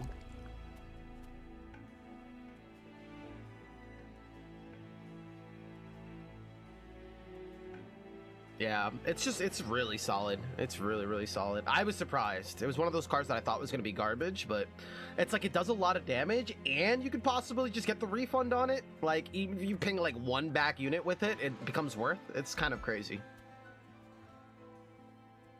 Wiz! You are pretty late, brother. You're gonna have to sit in the back. We're talking about, what's it called, chat? Yo, where's Kyle the Scientist? I wonder if he's gonna make us a channel mod for this game. I mean, yeah, a mod that, like, pulls up cards by typing them in. That'd be sick. I'll sit on somebody's lap, fine. Who's gonna let Wiz sit on their lap? Okay, so if we go left, making cards cheaper or do more damage are both very good things. I would love to put Consume on Frozen Lances. That's going to be a big deal because we do not want to draw these during the boss waves. Drawing these during the boss waves will get us killed. Like, those boss waves need to count. We need to get the damage spells to use the spell weakness. We could also Permafrost a big damage card just to give us some insurance. Like Permafrost and Crypt Builder. So putting like some crappy power-ups on these is a good thing. Maybe putting some damage up on these is a good thing. Putting damage up on this is a good thing. Okay, so besides that, making things cheaper is good.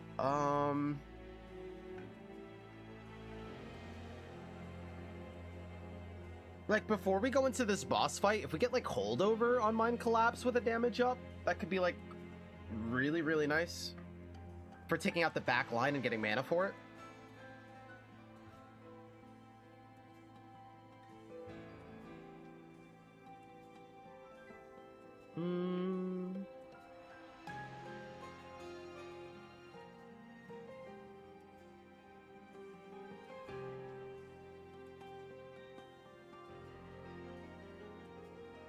Zipar! Did you get that thing sent out? Are we talking about the footage? How you doing, man?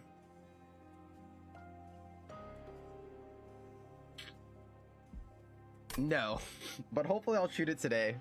I want to like shoot a bunch of different footage today. Yo, Soldatter's here too. I think we go left. I don't have a big target I want to Hellvent, and there's a lot.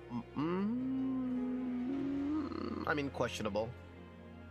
I think like Hellventing Ember Cache could be really good too.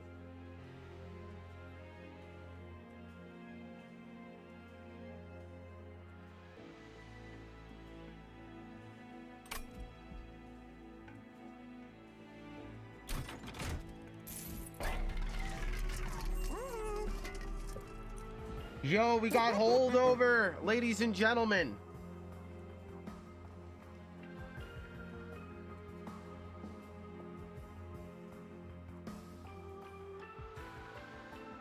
I'll be quitting momentarily.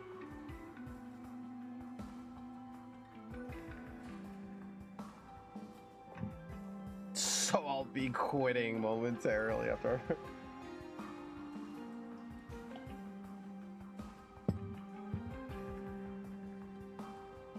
I know what you meant, dude. I know what you meant. Yeah.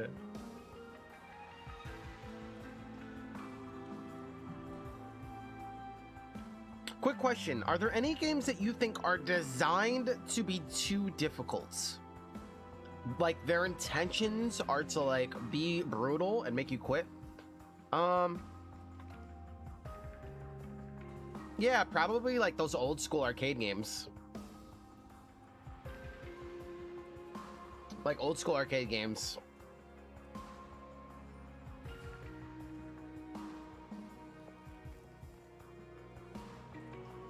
Well, those are two different questions then. Like, is it intentional and they want to make it brutal? Or are you talking about games that are just trying to be games, but they happen to be so brutal that it's like it's stupid? Like, you know, those are two completely different.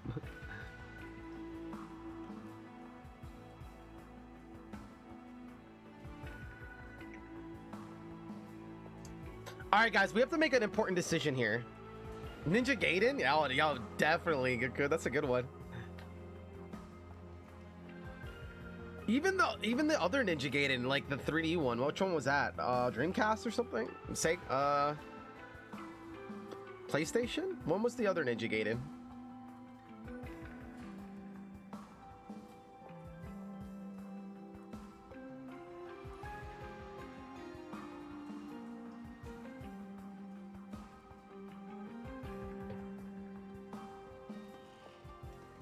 That's just because people don't know what they're talking about, Koi. And you have to realize that a majority of people that are voting are also low covenant, right? The majority is not at high covenant. This game takes a long time to grind up. The majority, most people, right? The few and far between the streamers that you see that are playing high covenant, that's not the majority, right?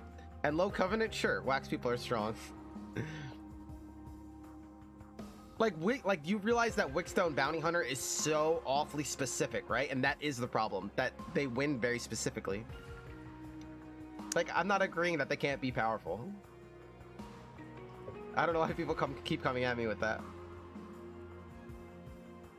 Arcade games weren't about making it difficult feel satisfying now. It's about keeping you yeah.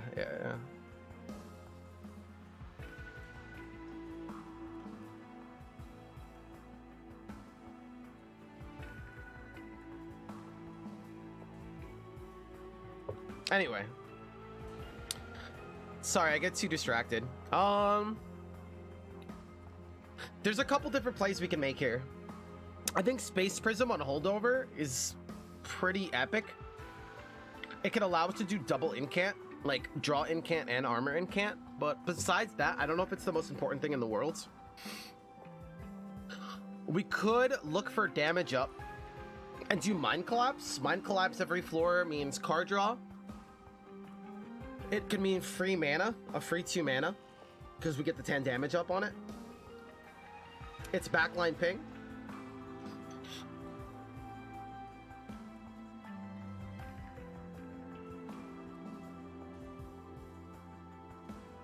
Crypt Builder's interesting because as long as we play it on Teddy's floor, it only costs 1. Like, Holdover 2 mana cost is pretty scary, but Holdover on Teddy's floor with the 1 cost is not as scary. It's interesting to think about.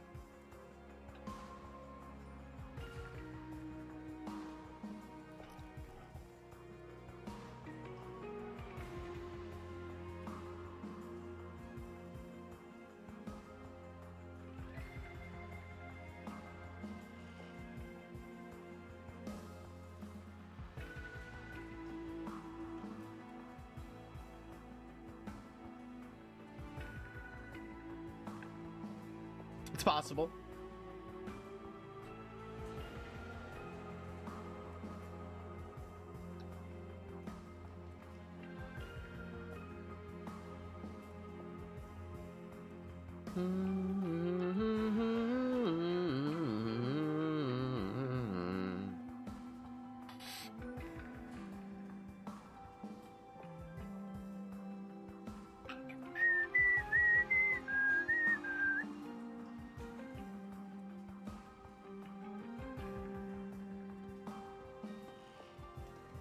Yeah, no, I agree.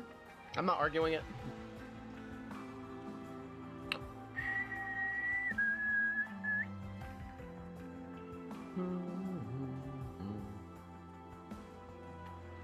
I'm trying to think if I can use the 2 extra. I mean, with the card draw guy alive, Mind Collapse would be very tasty.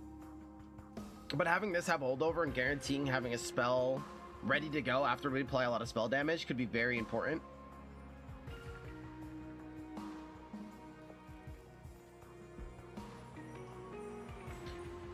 We also need to find a way to be able to deal with the endgame tanks eventually.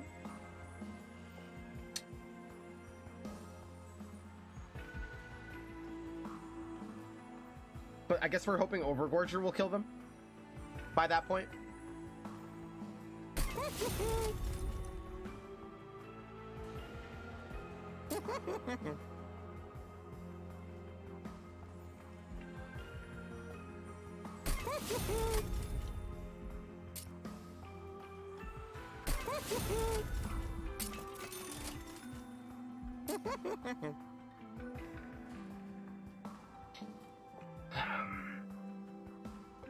Remove Consume is interesting because we do have a 50% chance that all of these have Remove Consume.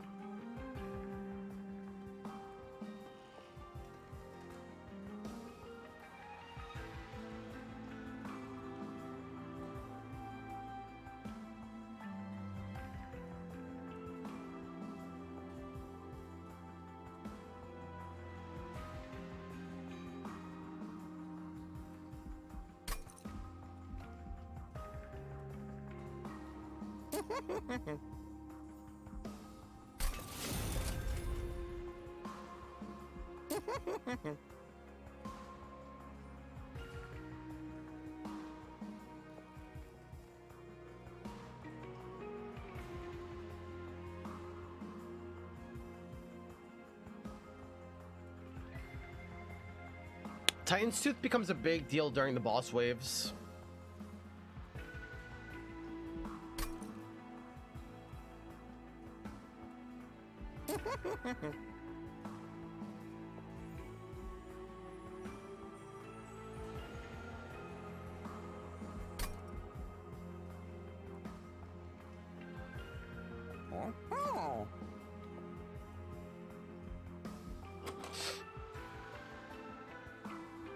Let's see what event we get.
I like this card a lot. Remember that card? Remember the time we had this on holdover and it was free or something? Yeah, with the X Plus card, and it was just doing a ton of damage for free.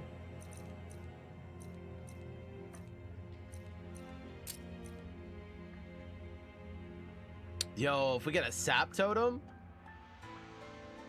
Frostbite could also be really cute. Maybe these are...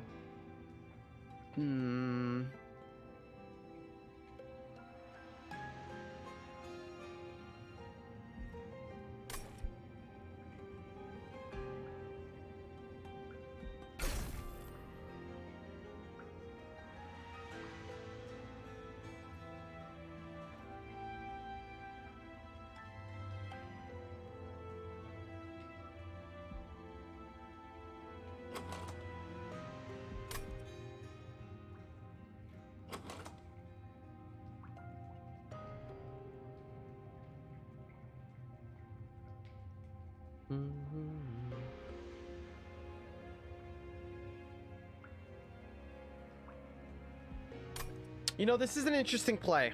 On one hand, like, I've never used it before, but I'm thinking about it in our case scenario. We do have a lot of spells, we wouldn't mind thinning the deck a little bit. And it'll make those spells powerful and free, so it'll aggressively, like, cycle the deck. And the second thing is that we have wing clippings, so even with those having consumed, there's still a 50% chance that we keep them anyway. It's actually pretty interesting here. I never used it before, but I've been, like, wanting to try it out, and I guess this would be the occasion where we do try it out. What do you guys think? Should we go for it?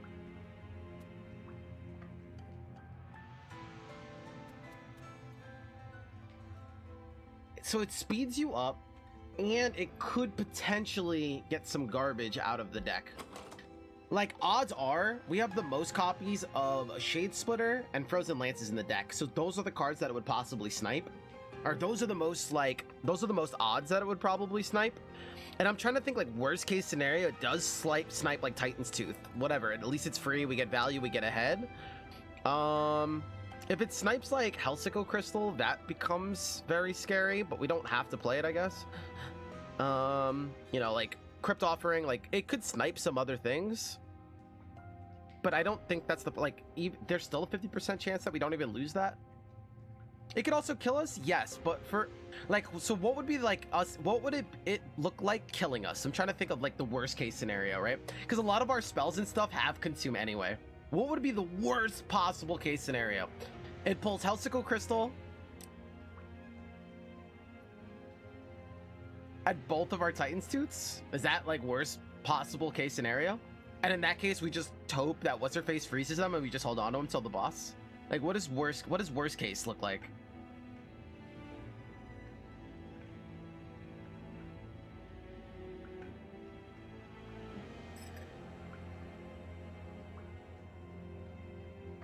I think it draws from the, I think it draws from the draw pile.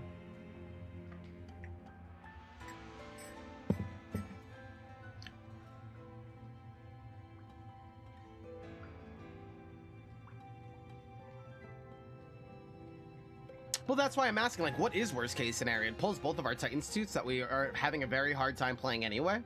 Like, I think people, like, I think we're seeing it as, like, very bad, but half the time, more than often, it's gonna help us more than often. It could low roll, and low rolling is pulling both Titan's Tooths and our holdover card.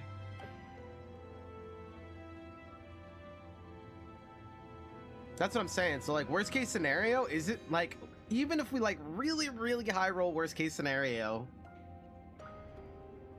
doesn't matter.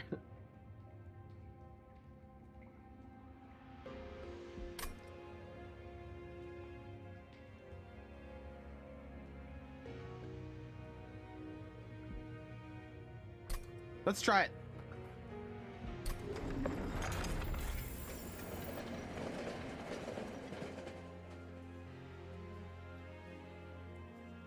I ain't scared.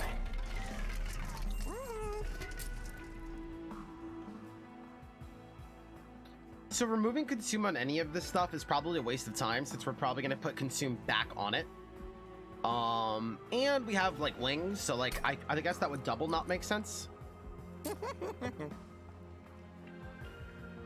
Making this cheaper so it's more, like, viable seems like a good idea. So, like, when we play it and draw everything, we can also play other stuff.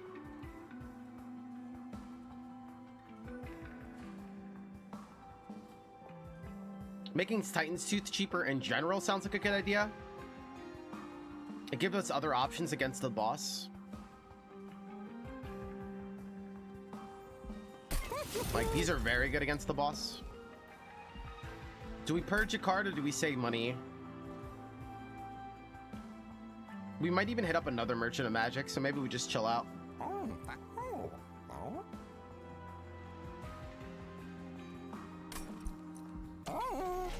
We should be okay with this current deck, I think. I don't know.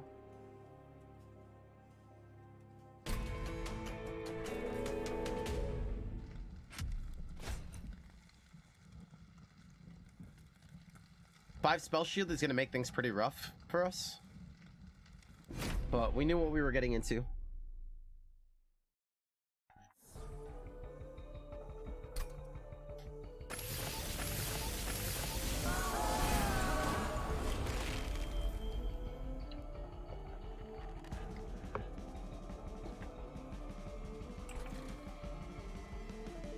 We got mana on turn 1. That's pretty interesting. We got card draw as well. We have to worry about 6 damage here.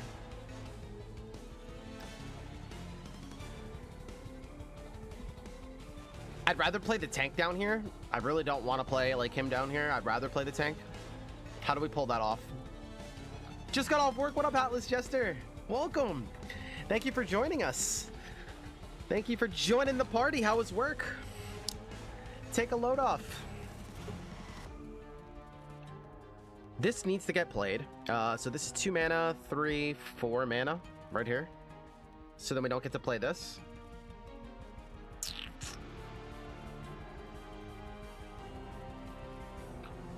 So then Teddy doesn't have a block. I guess this thing's gonna have to block. That's fine.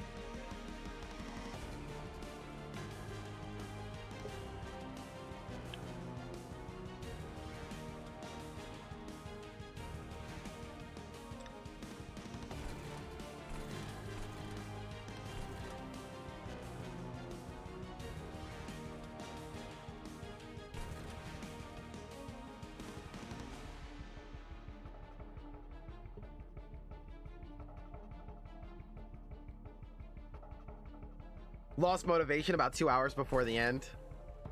Happens to all of us, man. I don't think I'm gonna play Min.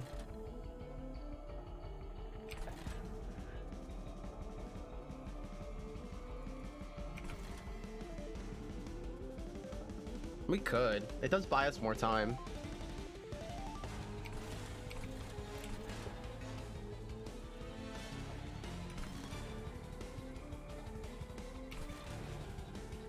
I guess I don't see a problem with it, except for when it comes to the boss wave again. It's so annoying.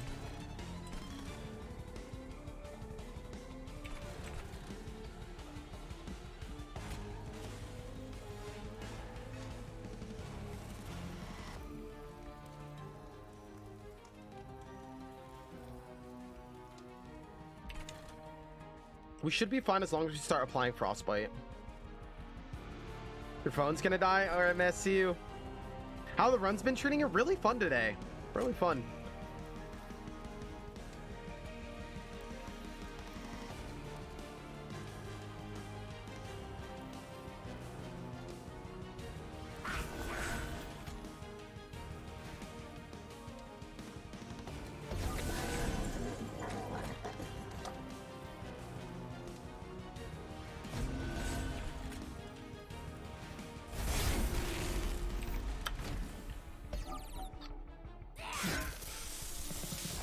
Clever!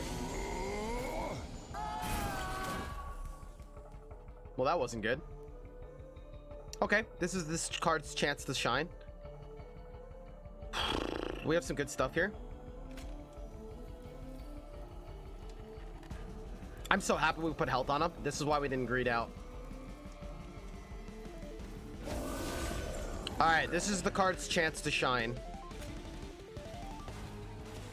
We played this first. Let's draw a card.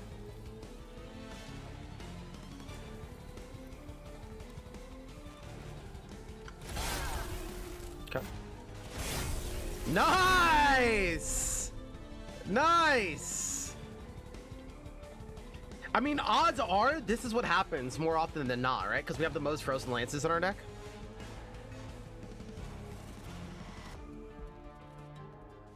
It doesn't like do damage here because it has 5 spell, but it still gets this all out of the deck. I was really hoping for at least one morsel card here. We could still potentially draw a morsel card. Ooh.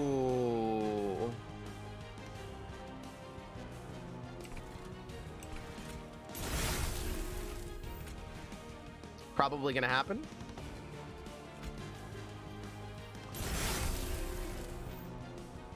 Whoa, that's big too. We could feed him a lot. We could also apply Frostbite right now, which is a really cool opportunity. Wait a second, what if we pull our mana card? Does that help us? I also really want to get Frozen Boy out. I don't think we pass up on 10 Frostbite on the boss, right? And prevents them from going up.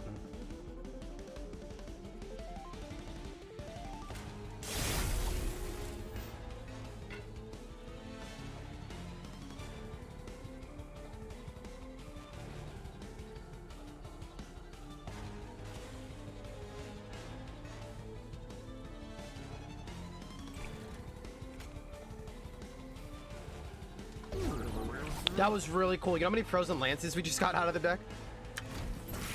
Once the statue is dead, it'll make things a lot better too.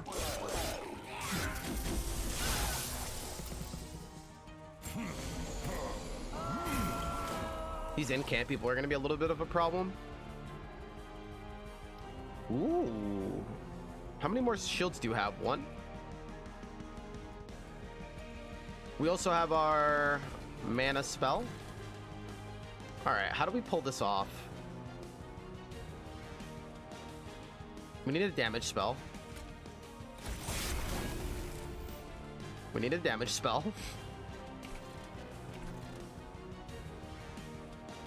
You eat this.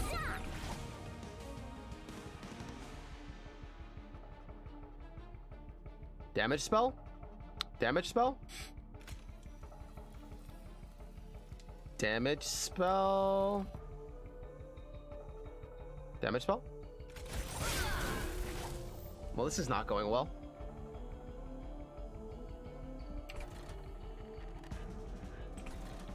Damage spell?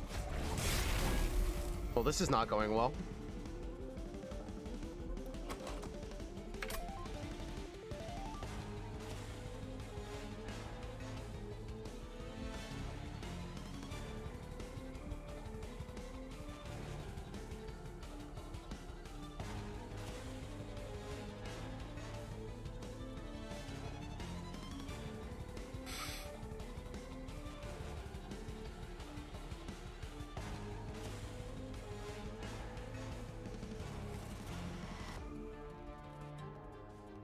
Well then.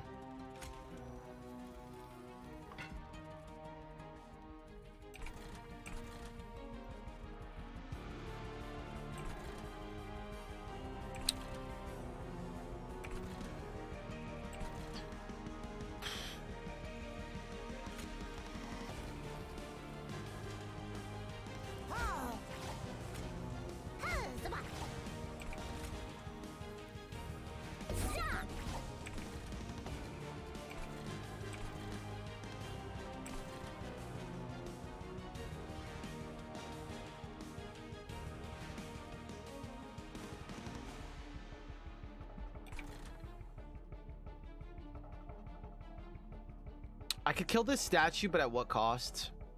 Giving him 20 more armor?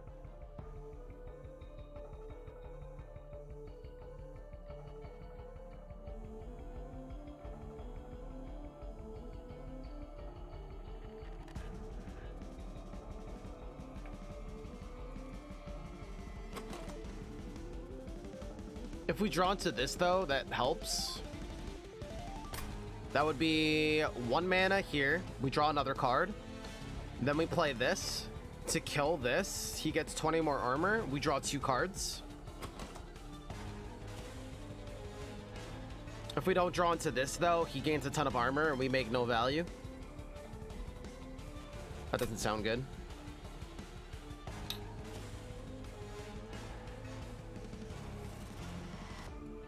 That doesn't sound like a good idea.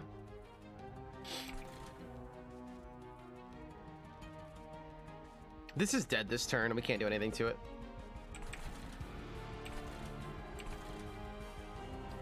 If anything, we can freeze this, throw this guy out of the deck. That's the best we got right now.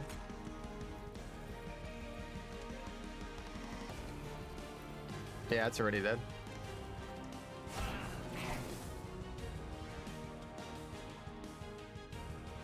We could pull more morsels, but I don't see what that does for us.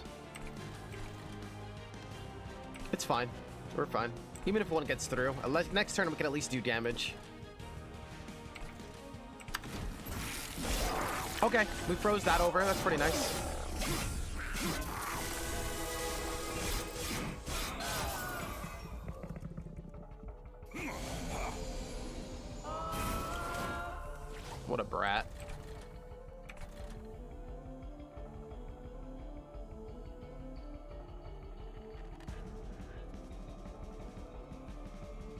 Getting this guy to die soon is also like a good option.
How much armor am I willing to give this guy?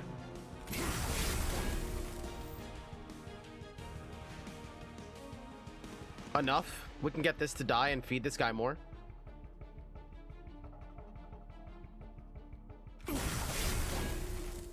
Ooh.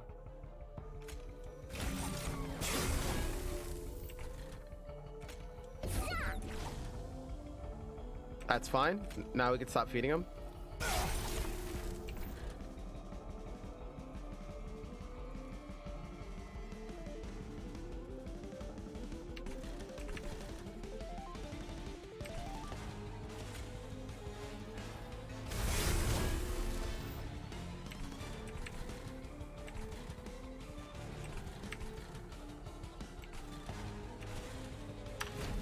Nice! Good freezes.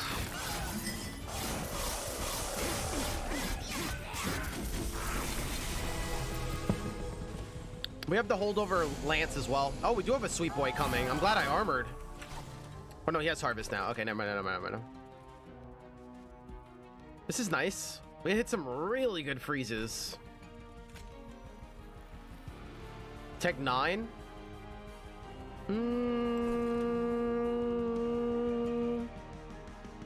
Getting through here is really good. We're gonna be casting most of our spells on this floor though. So getting through this like huge pit is probably pretty important.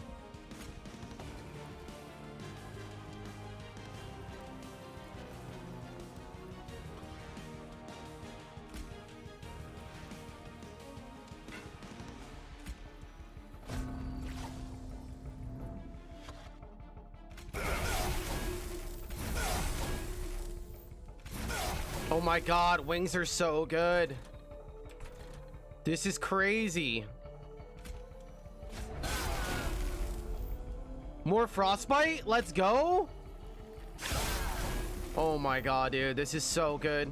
We're in such a good place right now. 46 damage frozen lance. Here, you can have that one.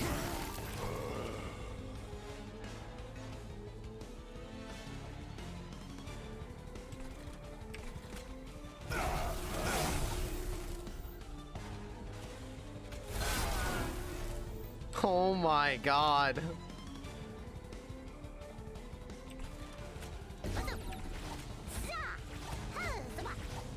I think we just gotta start feeding this guy. I think this floor is gonna be good at this point. I could be wrong though.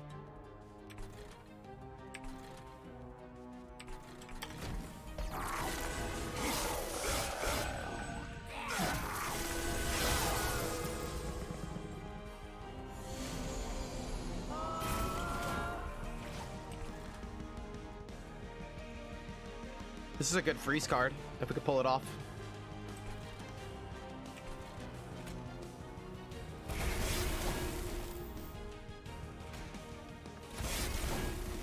Oh, this is going so well.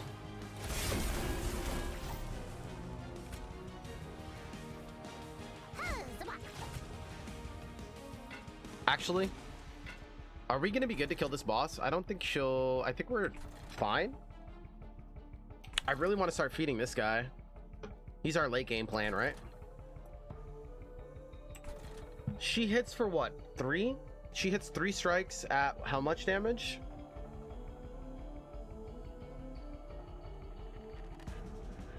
Oh no, double strike. At what, 20 damage?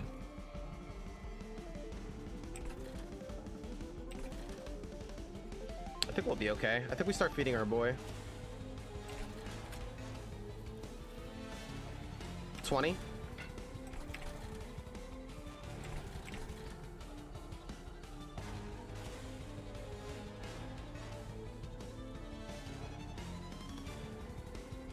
We'll be alright.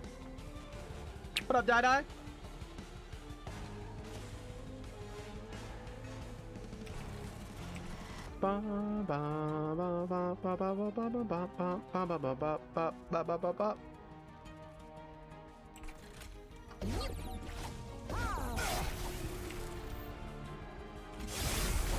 I should have played that down here maybe and waited. Bummer.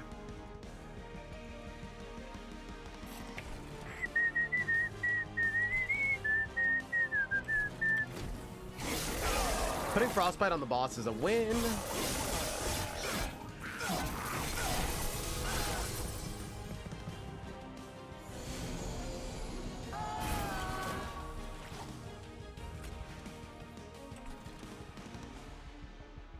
Oh, this card is still here?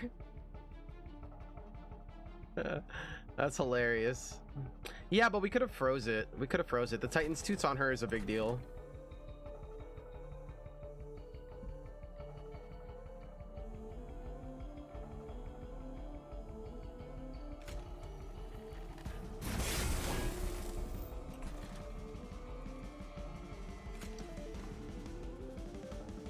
Uh, 25 times 2 is 50, so it will hit him with both, and then they could just attack her.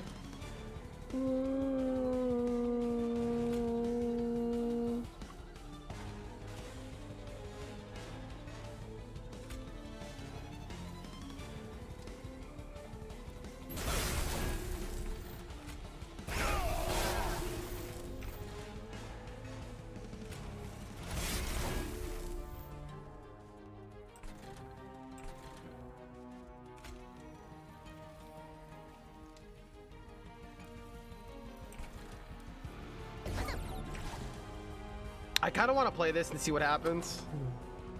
Oh, nothing too bad. A bunch of cards that we don't care about or have consume already. Nice. I like this card. So far it's doing work.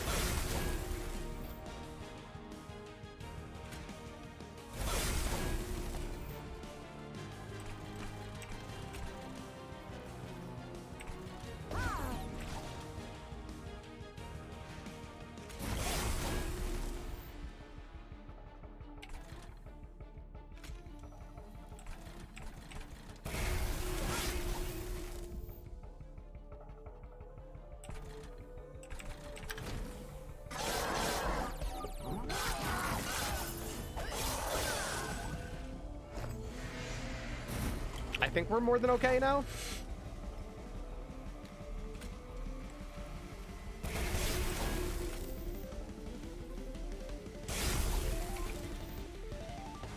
It's pretty interesting if you think about Titans too, because it's trading the spell damage for Frostbite, but it'll be fine.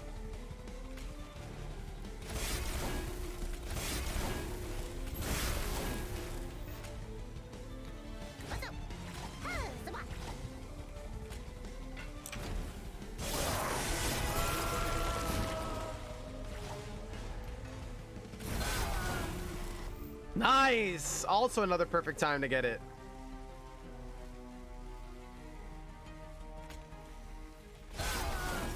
Nice!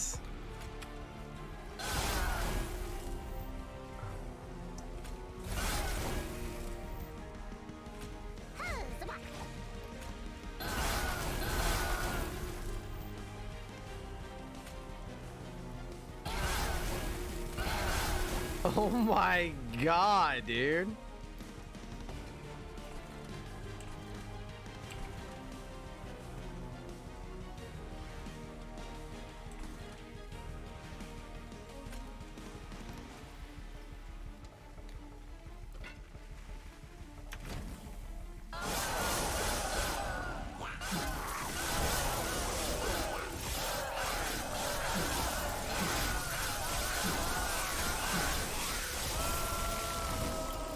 11 times spell damage. So this does how much? How much damage does this do?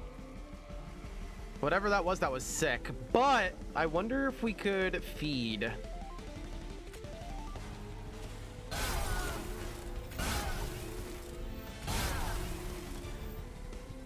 Even this kills her. That's hilarious.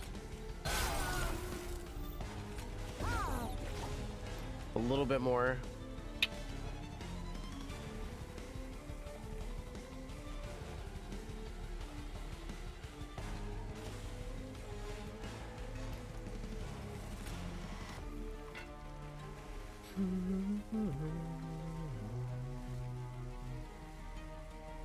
Mind collapse is even too strong. Everything's too strong.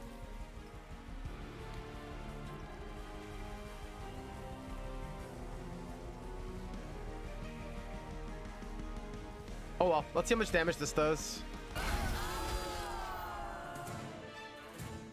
275 times 2.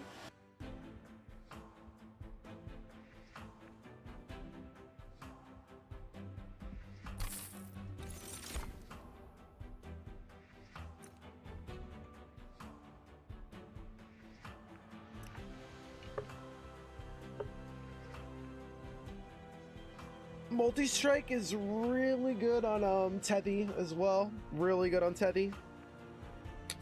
She would apply the spell damage, spell weakness at double the rate.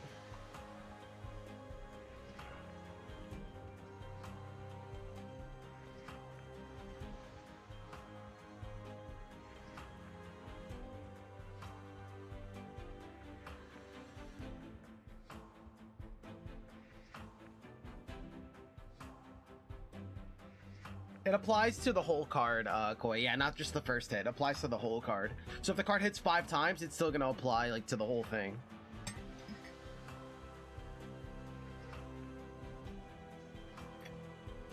Shroud Spike is like kind of like what we need. It's really good for feeding our Gorger as well. This is also really good.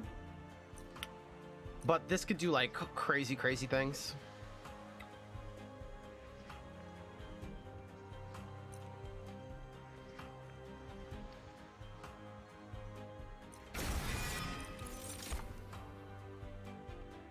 I'm somewhere between card draw and mana. Once our deck is going, I don't think we care about mana as much. Also, the more cards we draw and the more mana morsels we eat, the better the place we're in. So the more our deck gets together and gets to function, the better we are. It also means the more we scale. I think this is just too good to pass up.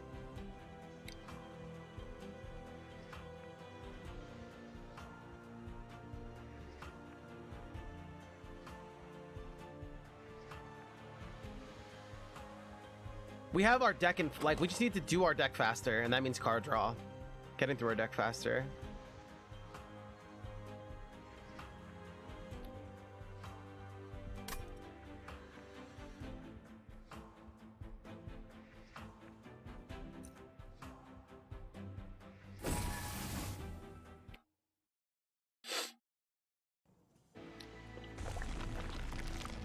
Removal seems huge and buffing stuff. Merchant of Steel, like,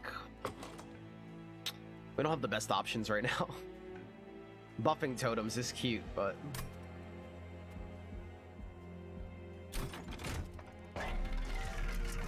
oh my god, we have another holdover. Let's go. Let's go see what we get in here.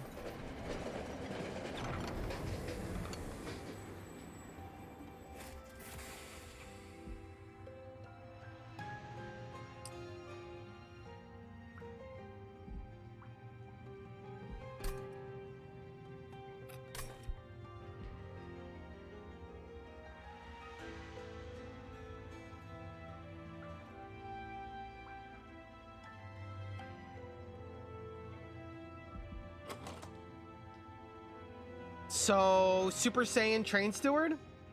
I dedicate this one to Soul Dadder. Do we just make this Train Steward go to Super Saiyan 10? Like, we're gonna remove him eventually anyway, but let him die in glory. Could be really cute. Or we just remove a Frozen Lance. That'd be normal.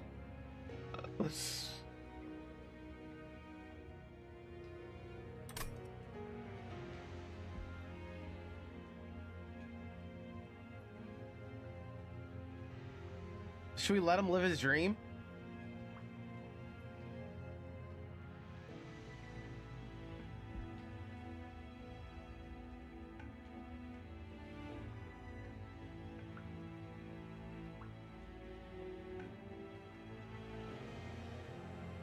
Alright, he's going Super Saiyan. Live out your glorious day. My man.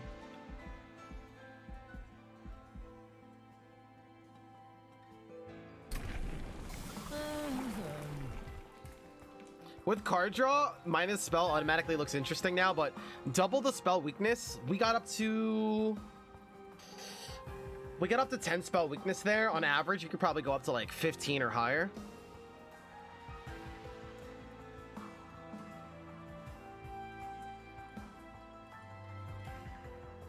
And then Overgorger's job is going to be to finish the battle off. Frostbite, is it really important? I like both of these picks here. 20 damage AoE is also like really good.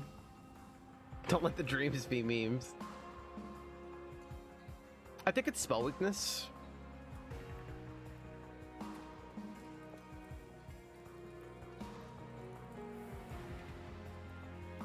Just the sheer amount of spells is not going to be enough to get through the end game, which is 2 tanks wide, and they could be up to like 200 damage front target, like, you know, 200 damage second target kind of thing.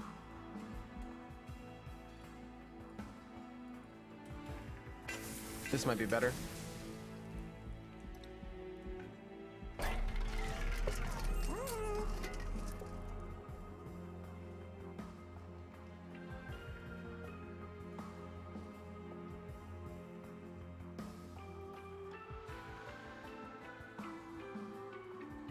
Do we hold over the Titan's Tooth now?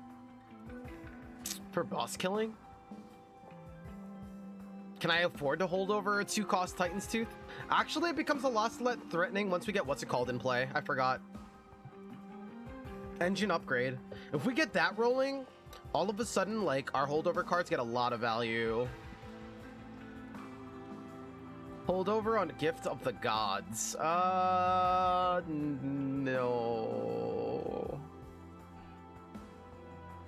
No.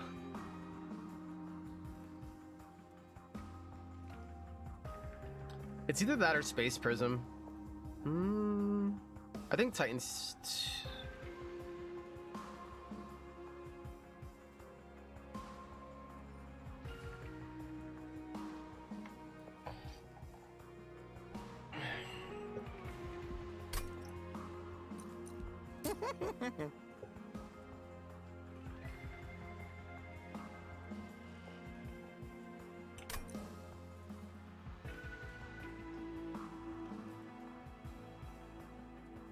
Oh, you could reform it? That's pretty interesting.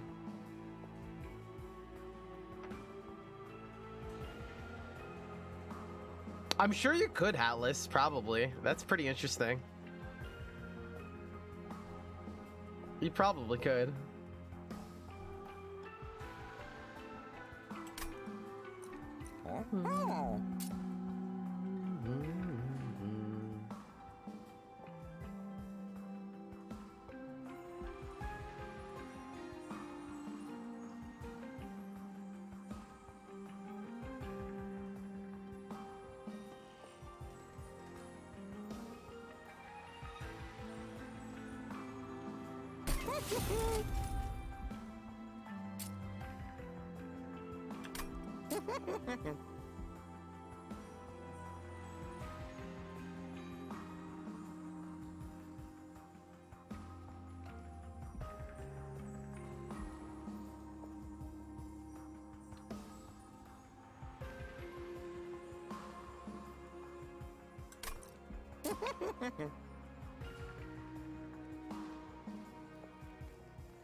If this card is gonna hit, we want it to hit hard.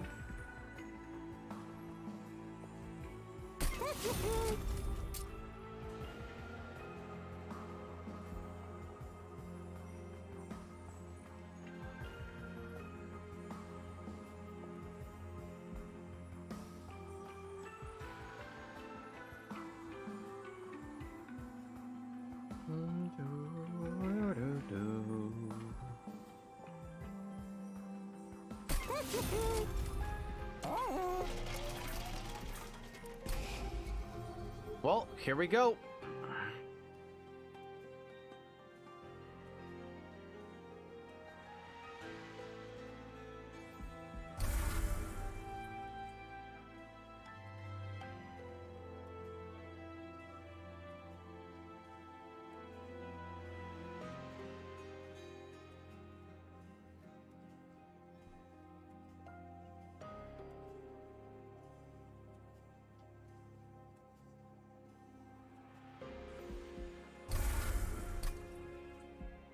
It was a hard decision, actually. Like, we could have also removed the splitters, maybe.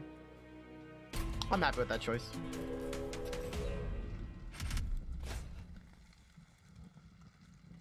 Yeah, the double tanks are, like, super scary, but we need the cards to get through that. We need the damage. And we have a holdover, like, 50 damage spell. So at least we can do a lot of freaking damage.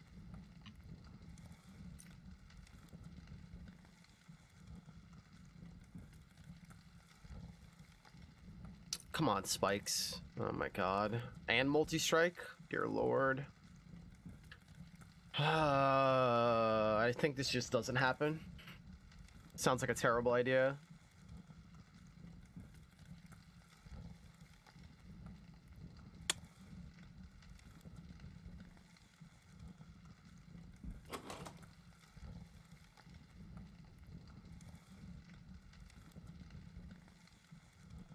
Thorns is not something that we want to deal with.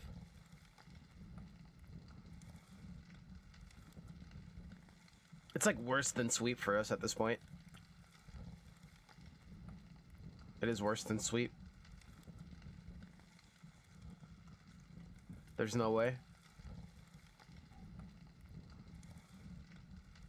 This is like a death sentence. Our deck is like almost good enough and we don't need to threaten it. We don't do that.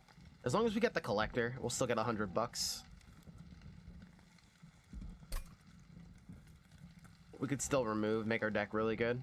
We even have a Hellvent here. Here we get money.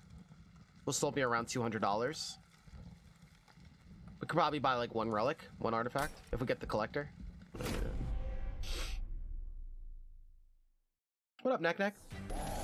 Mr. Edwards, welcome back, brother! How you doing? Recently just found us the other day. Nice to see you, my man.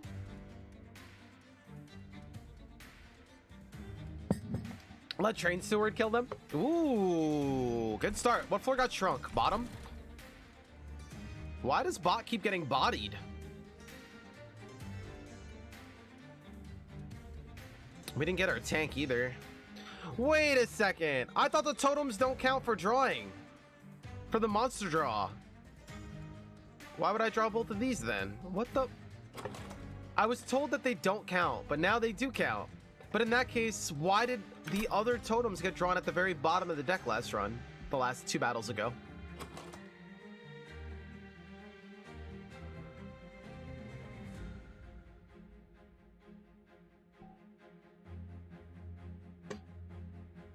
I don't get it.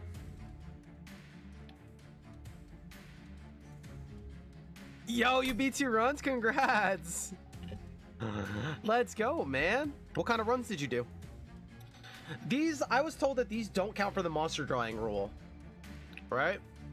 But then in that case, we should have drew one of our main monsters. And there was 2 runs ago. The first cycle through the deck, these were the last cards. So they didn't count as the monster draw rule. So I don't get it.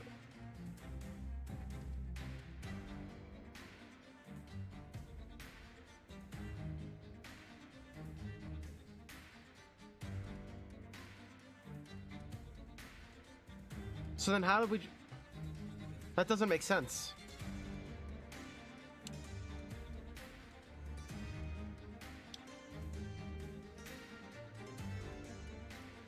Yeah. Well, like, okay. So then, like, even if that rule is false, right? And these do count as monsters, even though 2 games ago, these were at the bottom of the deck and never got drawn until the last cards. So like, what?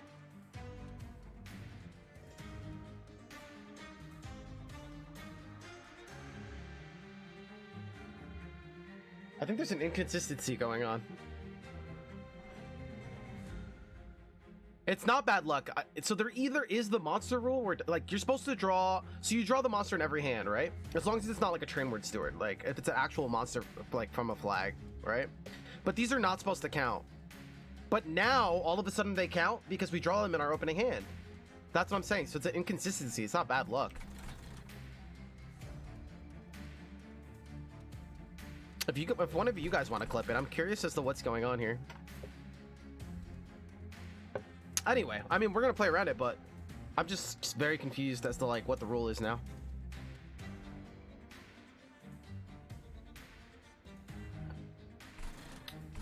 Okay, so if we play bot, we're facing we have a ping here, so we're facing 10 damage. We have a morsel as well. We could try to play bot. It's the shrunk floor, or we could just keep it safe and play mid. Mid has happens to be working out.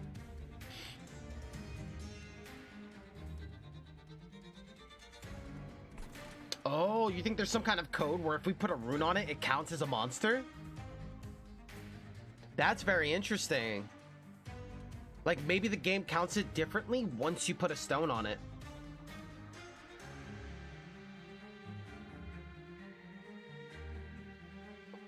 Net could be onto something. Net could be onto something. We don't have any of the devs lurking, do we? Sometimes they lurk here. You unlocked Shopkeeper.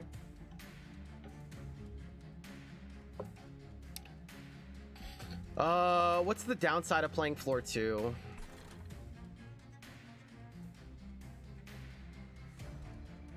Because then it could technically attack. I mean, this monster can't, no. Dev!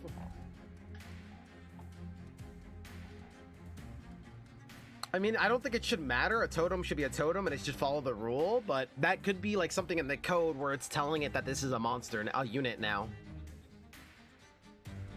Interesting. I really want to play bot, but bot got shrunk. Yeah, it's just counting it as a stone. Yeah, you could be right. That could be it.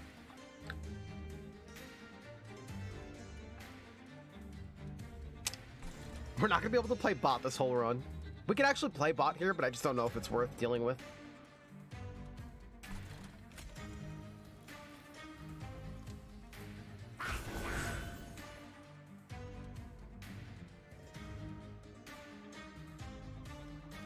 What up, Hypno Crab TV? You're really digging this game? Like I said, before the game even came out, this is one of the biggest releases of the year. I know a beautiful game when I see one. I mean, we've been playing other games too, you've just been missing it. We've been playing like other games like every day. Yesterday we played a lot of Chrono Arc and it was so awesome. You know, we could also play Offering top and play shields mid. And then we would also have the Offering totem still alive for when the boss gets up there and we need to cycle a lot of cards. It's a cute idea. But I don't know if it's worth it. Just getting set up is probably more worth it. Pandemonium07, nice to meet you, man. Thank you so much for joining us. All right, sorry, back to the run. Since this floor didn't get shrunk, we could also run double totem, but I don't know if that makes sense. There's no sweepy units, right?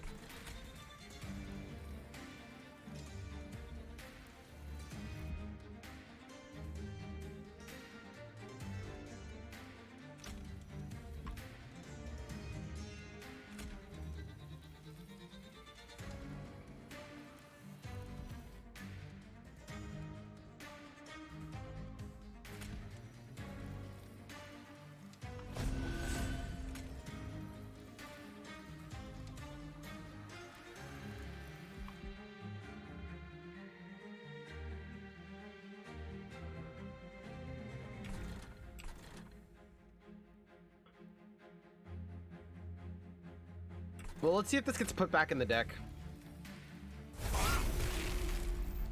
I got discarded. Whatever, it's still mana for the rest of the run, which is awesome. Let's play this as well and see what we draw into. Frostbite, nice. So maybe we don't play Armor Incant. We could still play it by pinging him, correct?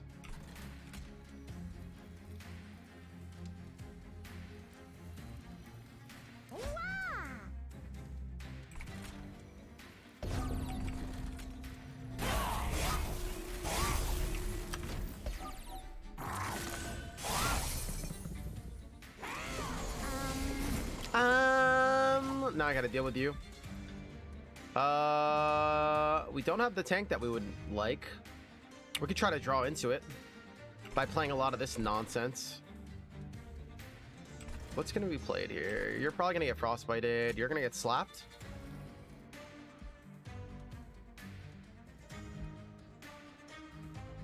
I believe. We're looking for our tank at the moment.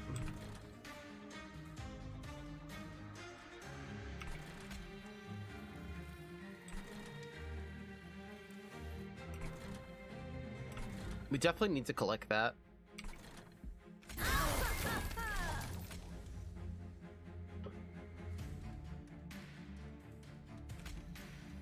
We'll do one more attempt at drawing the tank. If I do that, though, I can't put this guy down and play Titan's Tooth.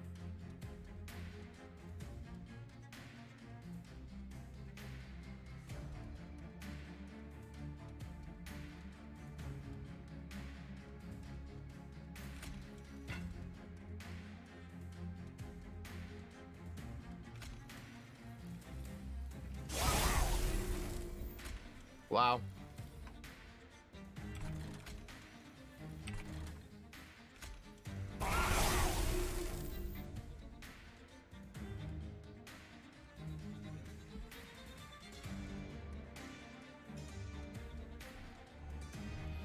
Are we at the point where we just use this guy as the tank? This guy's also a 2 capacity here.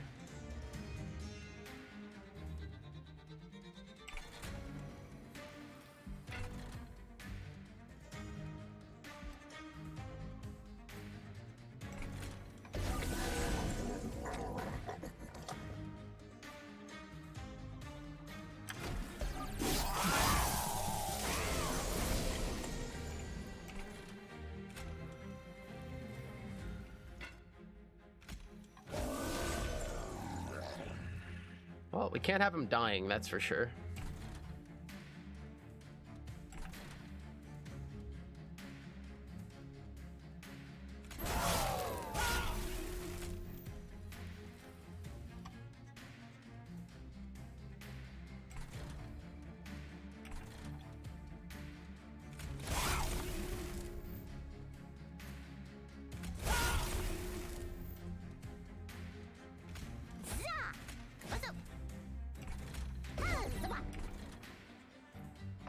What else is in the deck? That's all fine.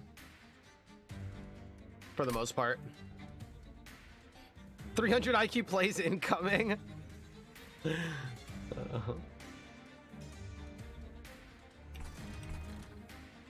This guy becomes a lot less threatening once this guy's dead.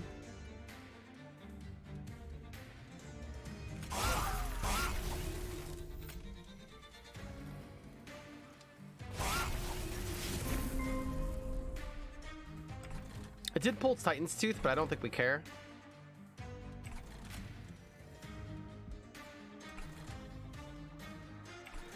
We do care about this guy eating, and we do care about capacity on this floor.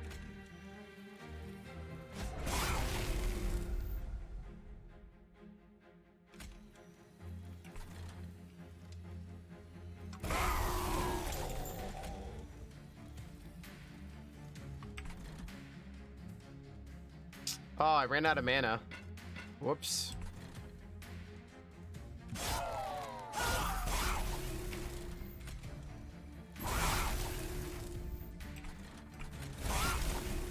Damn, we're pulling so much stuff.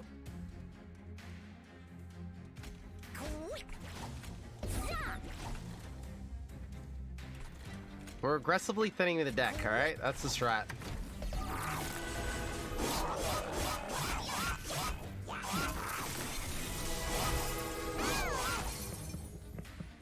Wait, what? It had to have given it consume. What do you mean it didn't give it consume?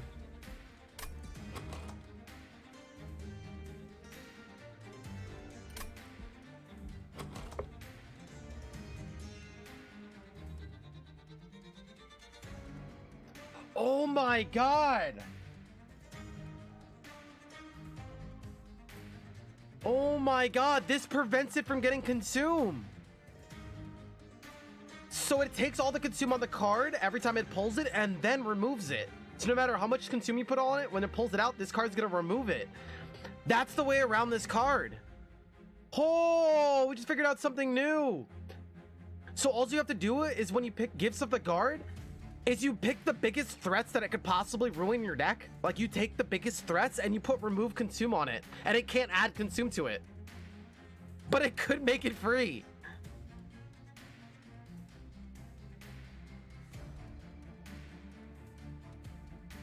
Yo! You know what that means, right? That means whoever said that you can keep like just playing this and scaling and going through your deck, that's true actually. You could put a double mana down on this, right? Put a double mana down on this and take your most important spells and put remove consume on it, and they just become like, they could just cycle and get more damage and be free.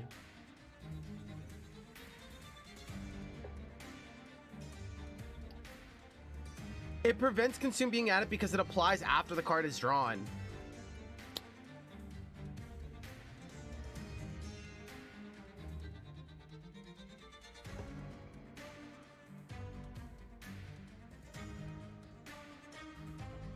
That's insane.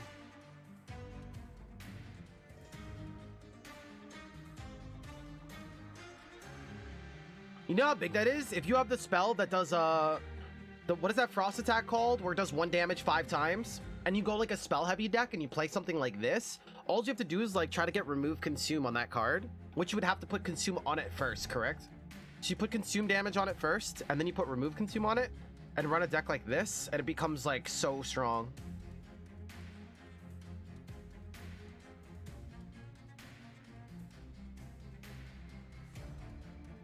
Ice Storm, yeah.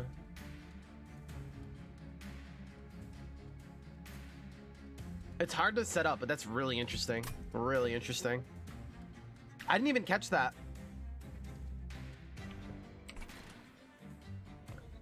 Yeah, it gets you to your spells faster too. All the nonsense ones it gets you through. That's really interesting. I'm glad we tried that card out. That's big. That's big. I want this guy to die. Look, we got it again.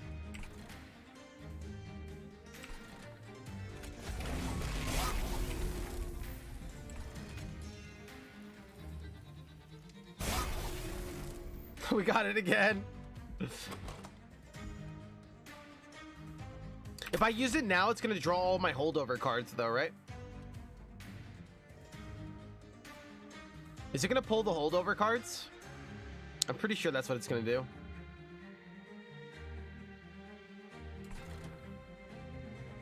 We have one of the holdovers. I think there's another one on top of the deck though. The Helsicle crystal thing is on top of the deck, I believe. Oh wait, maybe this doesn't go on top of the deck until the next turn. Next turn it's placed on top of the draw pile. Ah, nice. There's some shenanigans going on.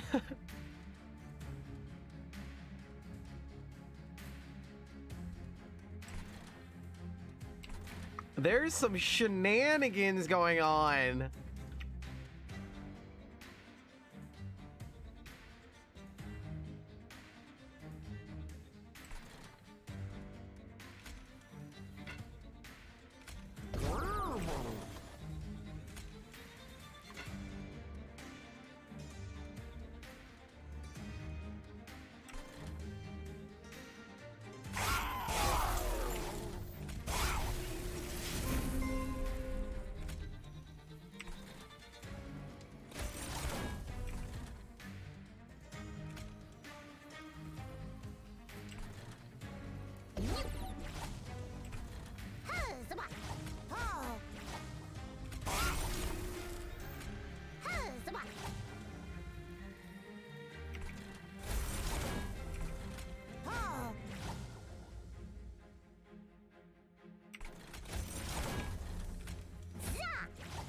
Oh, we gotta get this guy out of the deck.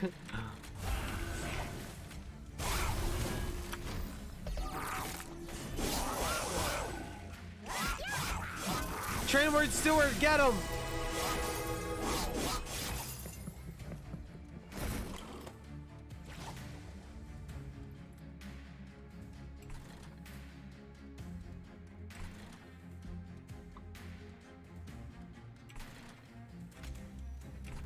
Getting these next turn is good. I didn't want this turn, but it's fine. Actually, this could probably get frozen if we do it right.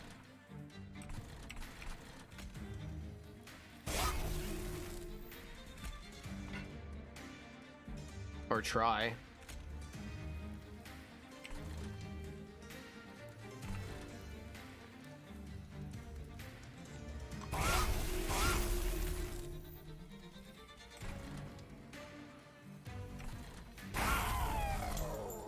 $50-50.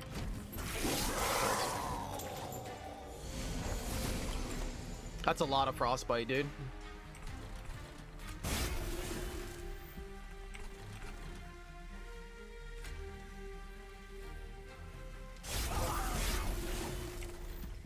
Oh my god, we have a shroud spike? Yo, this guy's about to get big.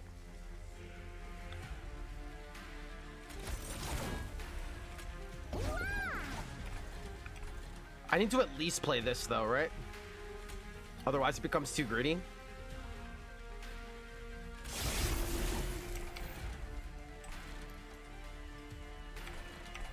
Play this up here just to hold it over.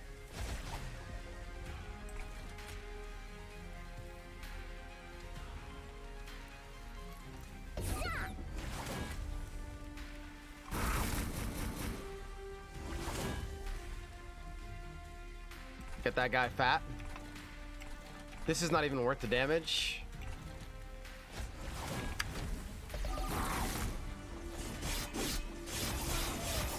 Yeah, Trainward Steward, go, big boy! More frostbite, dude.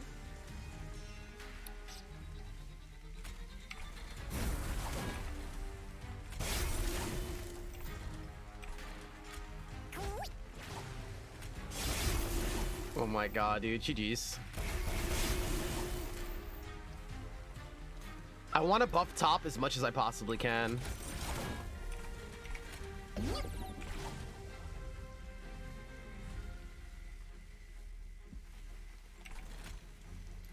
Ah.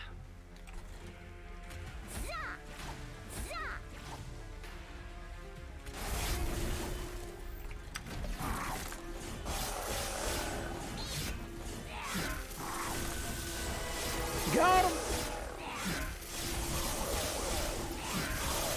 Let's see how much spell power we get on him.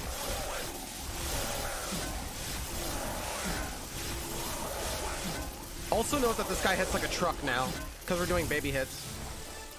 What was that? 20 something spell weakness?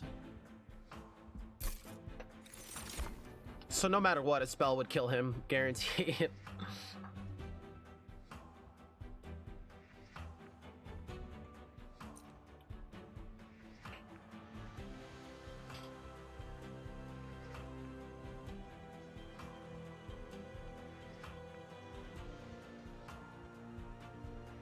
I don't know if this is necessary.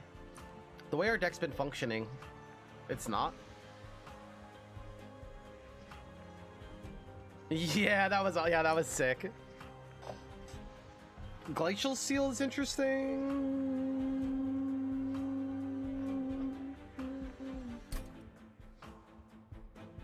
Honestly, if we're going here and we just run capacity,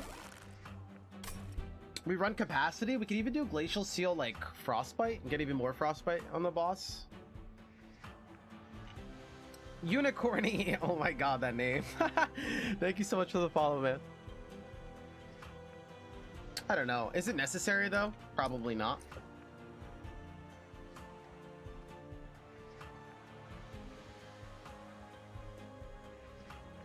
Probably not. Getting through the deck does matter though, because we can get to our Titan's Tooths.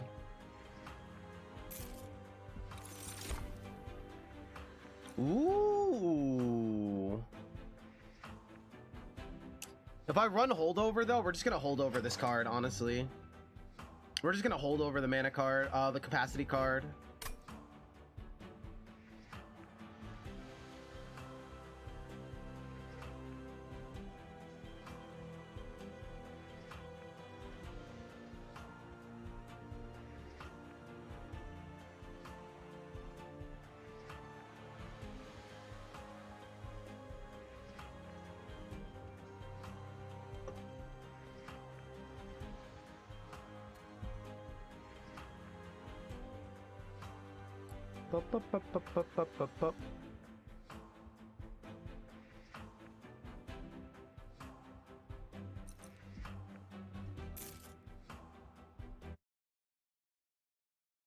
I think we have a boss killing deck now. It's more about now it's about killing the 2 tank deep waves that are about to come at us with a bunch of backline. This guy's now almost at the point where he's going to be hitting for 200 a turn. So he's almost at the point where he's going to destroy some of the waves by himself.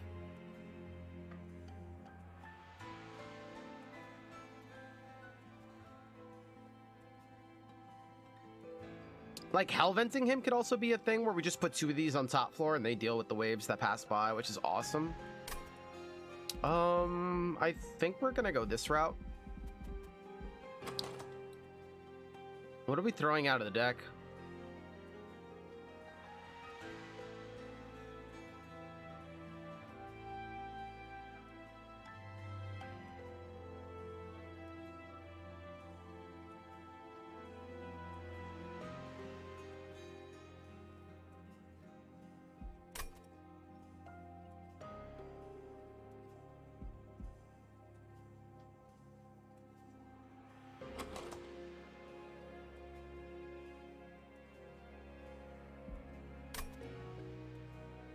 Mind collapse.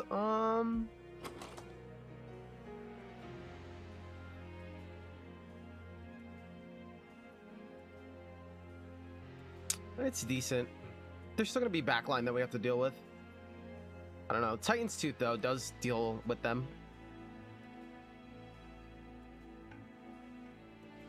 You can freeze it.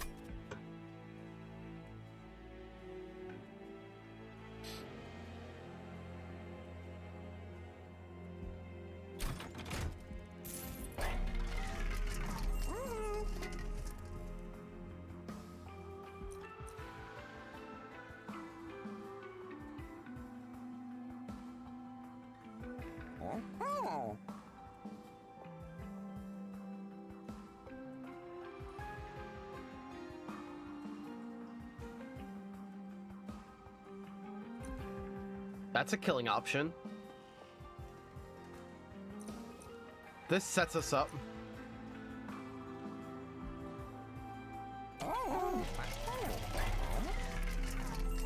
Damn, they gave the holdover again?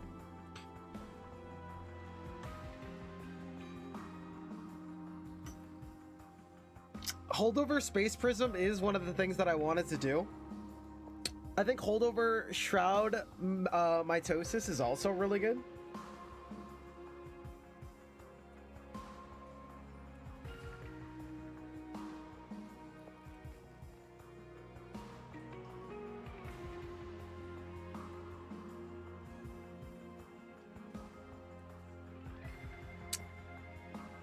But being able to just put all the freeze we want on a boss and it can't, like, reduce could just win us the game flat out.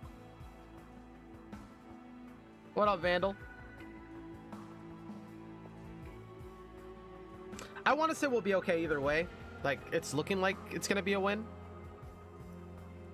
Like, if we're, like, aggressively thinning the deck, because there's going to be extra waves, there's going to be a point where, like, we're having a lot of Space Prisms. So maybe holdover is not necessary. Frostbite is going to win it for us. That's a lot of freaking damage. You're a Space Prism. I couldn't have $5 more. Oh, dude, Vandal, thank you so much for taking the time to stop by, man. It's my first time here, but I've seen you host Valor a lot, so I wanted to catch you while you're on. Dude, thank you so much, man. And thank you. There's a lot of people here right now. Thank you guys so much for coming to hang out, lurking, just spending part of your day here. Means the world to me. If you've never been here before, we do this 7 days a week, over 300 hours of content a month, and over 200 indie games and roguelikes a year that is covered here. So we cover a lot of games, probably the most on the platform. It's very insane. Master Margie, thank you so much for the follow. Holy cow, man. Clamp Flakes, thank you so much. So you should take a day off, bro. Self-care is important. I feel like $1 million, but I'm glad that the community does give me the freedom to take off, and I don't feel that pressure where I need to be here every single day, which is really awesome. But I do feel like that's what's so strange about it, is that we've been like streaming for like 300 hours a month for about 3 months now, 2 months. Ever since the pandemic started, I promised my community that I would do my best to pay them back in the best way I could, and that's by providing as much content as I can while these scary things are going on in the world. As a tribute to my community, that's the way I wanted to pay back. And that's when we started doing the 300 hours a month, and I feel like $1 million, dude. Like, this is the one time in my life where I really get to dive in and do full-time what I love to do. So I've been using, like, one of the scariest times in my life to also make it one of the best experiences of my life, and it's been very rad. Very rad. It's kind of hard to explain, and it's weird, but it's cool how it happened. So, yeah, thank you guys for the support and being here, man.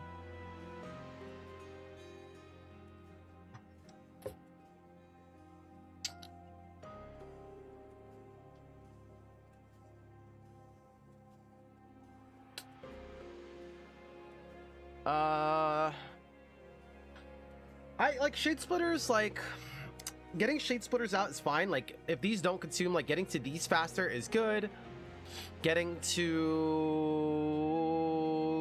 shroud mitosis often is really good. Shroud spike, like,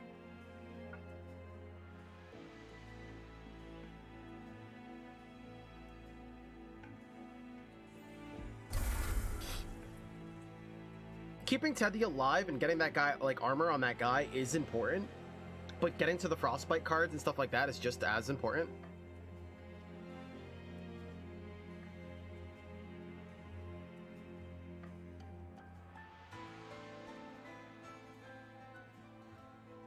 If it gives you energy, more power to you. It's very strange, man. Like, everyone would tell you, like, oh, burnout, this and that, like, and that's absolutely true. Absolutely true. But I don't know how it's possible.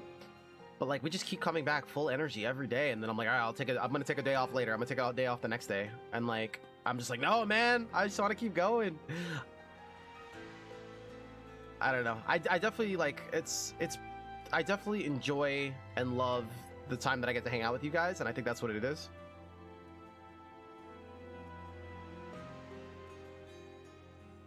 I'm scared the more we take out. Like, the only reason I'm hesitant about taking stuff out is because I don't know what this is going to start pulling. And, like, we also don't have to play this right away, right? We could always, like, try to get it frozen and just keep it. Like, we don't have to play it right away. In worst case scenario, it's a 50-50 whether we lose those cards or not.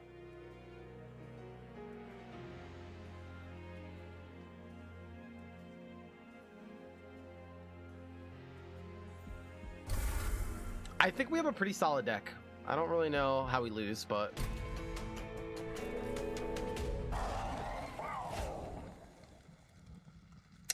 Theory Games, though, I appreciate you, though, man. Thanks for being here. And Vandal, thank you for the follow, and Clam Planks, thank you as well. Yeah, man, Valor is so awesome, dude. I learned a lot about deck building in Slay the Spire from him many moons ago, to get to the point where I'm at now. All right, we got freeze right away, and we actually drew our good tank right away for once. Can we play bot?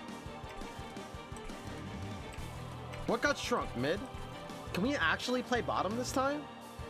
He's gonna have a lot of damage coming at him. A lot.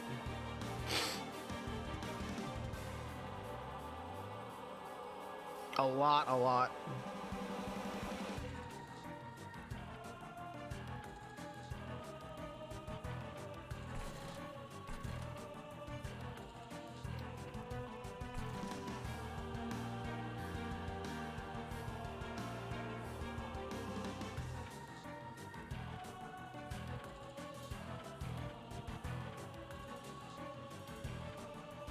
I can't kill the back line right now either.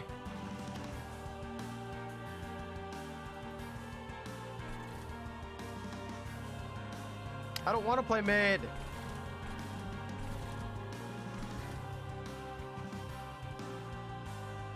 We didn't get a morsel either.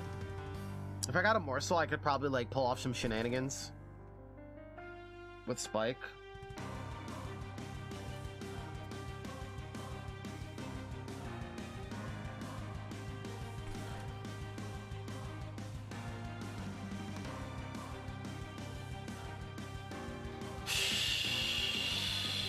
Yeah, Sarah just doesn't care.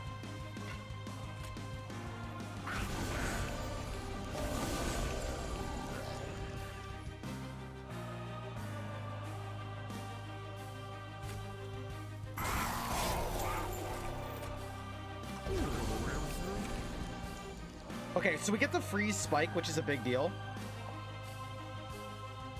I'm just trying to figure out where I'm going to play Stone Guardian. Like, if we play him mid, we get to feed this guy one morsel at a time until we get our capacity card.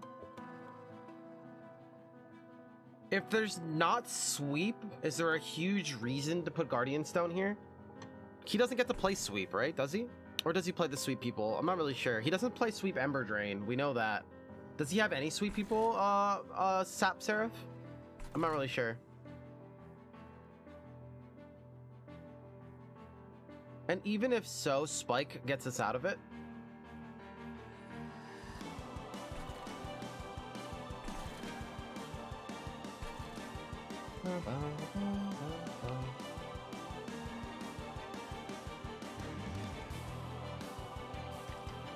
Even if so, Spike gets us out of it. I think we're okay. Setting up a powerful mid is more important than this one armor incant at the moment. And then this we just carry over.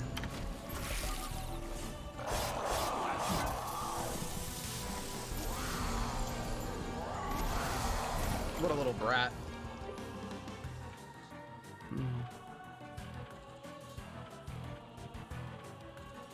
Bro, we're about to get slapped.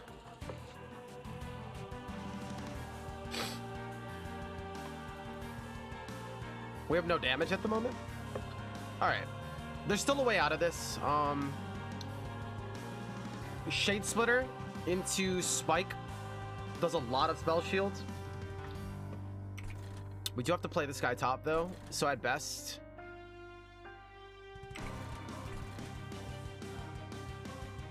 we can't wait. We also can't play Card Draw Boy because then we'll only have a. The Spike is important. 1 mana Spike. We'll get to consume it 6 times.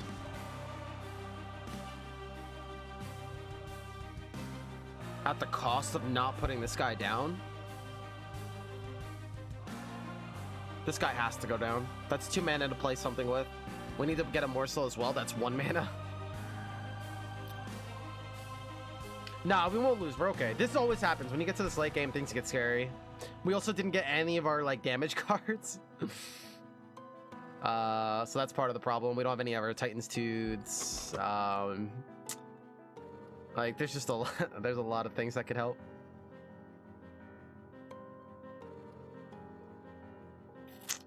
If we drew one of these, it would make it that much easier. The sooner we get this, the better.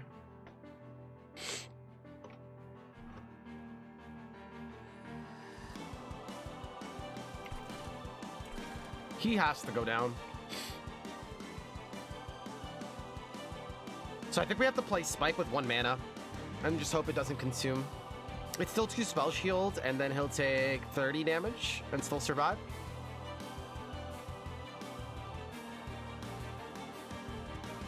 Even more if we get like a half decent mana morsel. And I can't play Offering. We're gonna have to hope this freezes.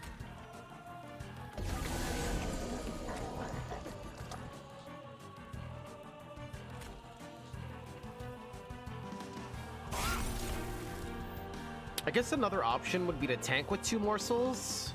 He still takes 30 damage regardless.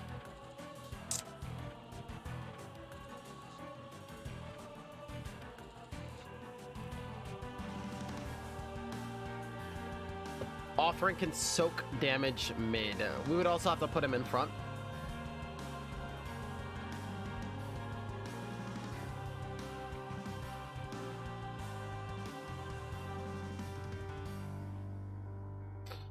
Uh, 30, 45, 56. He won't die.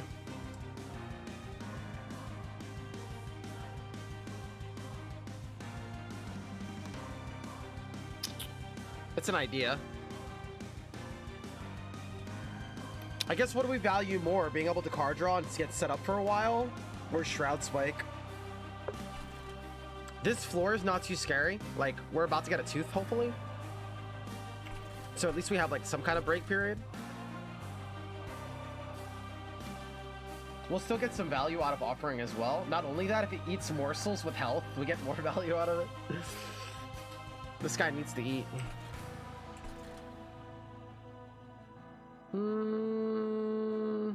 What's more value?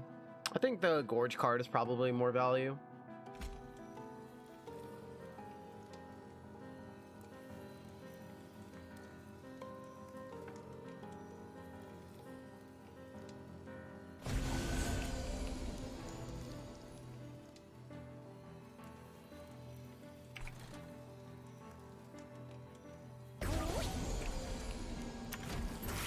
Nice.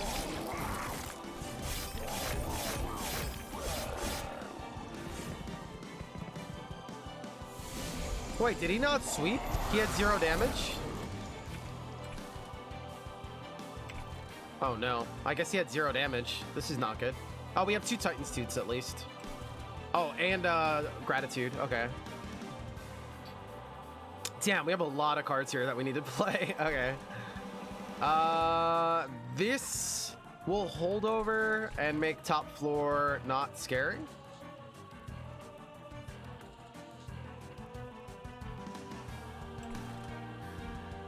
And we'll also take away 2 mana, bringing us down to 3.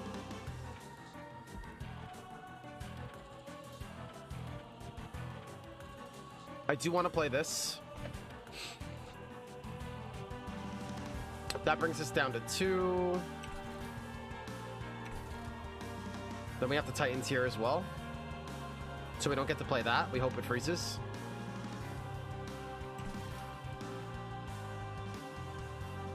We can also see what this pulls. Getting to this is really important. Getting to this is important.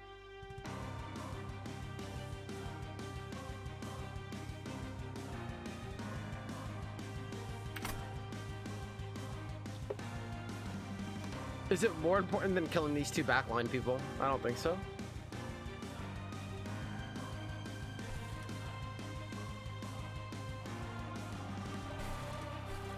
I need that mana card.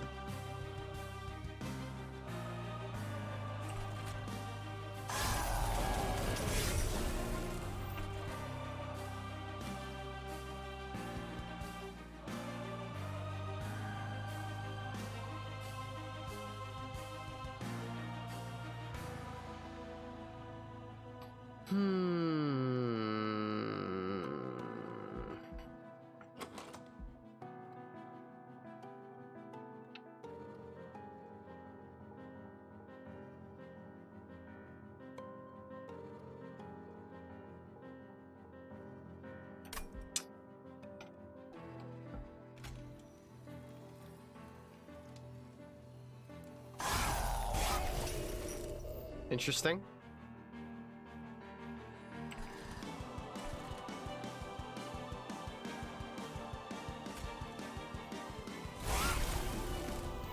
Interesting. Why isn't he losing health?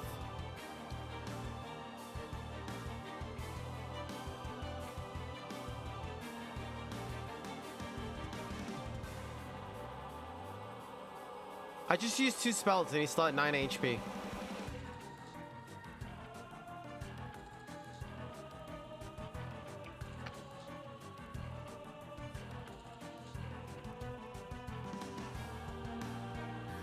got damaged, but he's losing the max HP. You're right. I didn't even think about that, actually.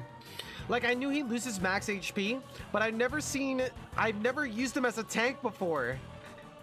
You know, I've never seen this interaction. That's what I mean. I've never seen this interaction. Yeah, he loses max HP. So that's why you can't put things like holdover on him and stuff. Like, if you put holdover on him, it doesn't do anything. Like, he'll come back with 1 HP.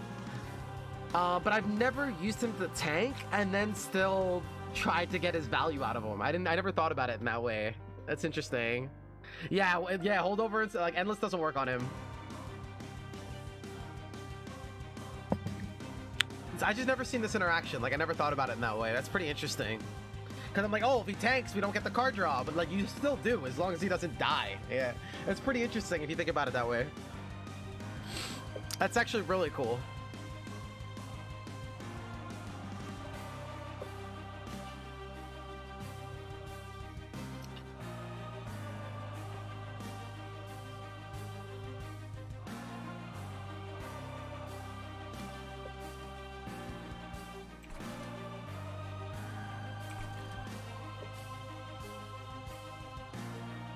I'm just trying to think if we're playing capacity, which I think is a pretty big deal, or we could play Shroud Mitosis, which is also really dope, and like multiply one of these dudes big time. Getting some damage shield on this guy seems like a big deal.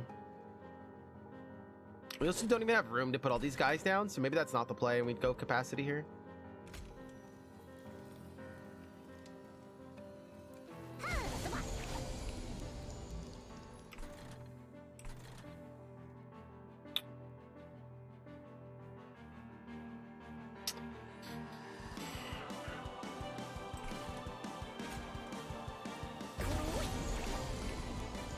Getting capacity here is a big deal, but this is a freaking damage shield morsel. Getting 3 of them, having 4 of them getting consumed is really good.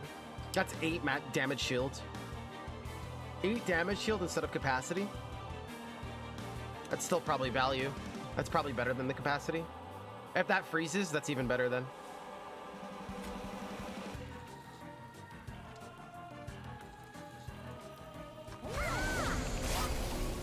Ooh. Oh! And this is why we didn't remove this card. Now we get to continue the play. That's what I'm talking about, baby. That is what I'm talking about. I love that card. Now we continue the play.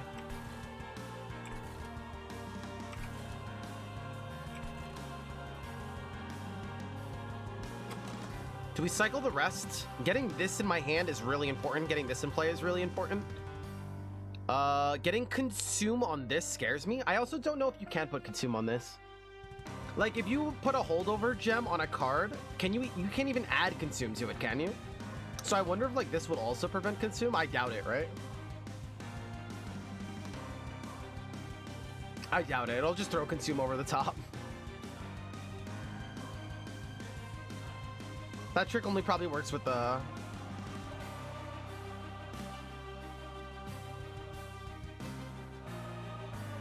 Why not? Seraph does it all the time. True.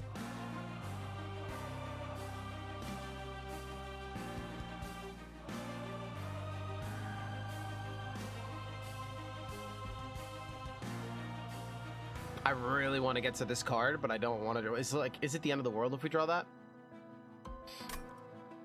Probably not, but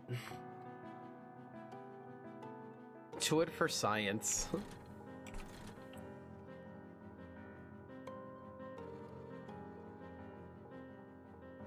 We could also just cycle it through the deck. I mean, the problem is I think we are gonna need it, but I could be wrong. I mean, this floor is not doing much damage. This floor tends to be doing all of our damage now.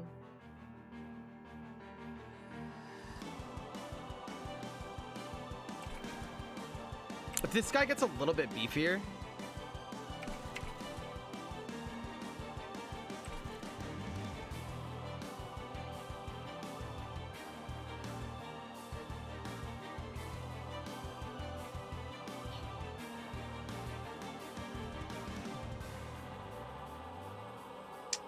Freezing Gift is going to be pretty hard because once we play this, like, we have no room to put it down anywhere.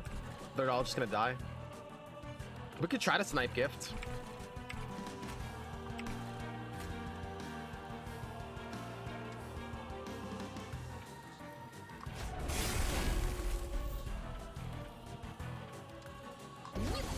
It's gonna be a 1 out of 3 chance here unless we play this right now.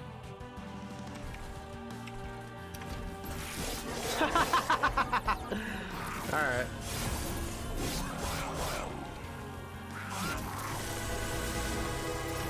Yeah, I think that was a big deal.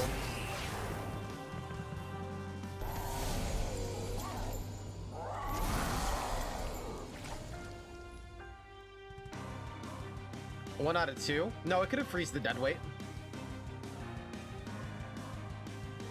It could freeze dead weight.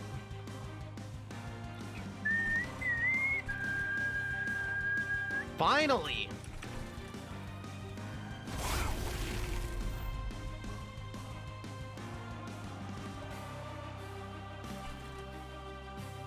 Alright, we can't let this guy die, that's for sure.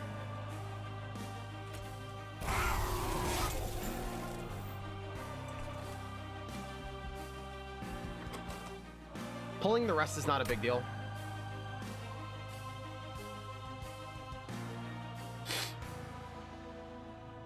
This is also free. How do we kill you?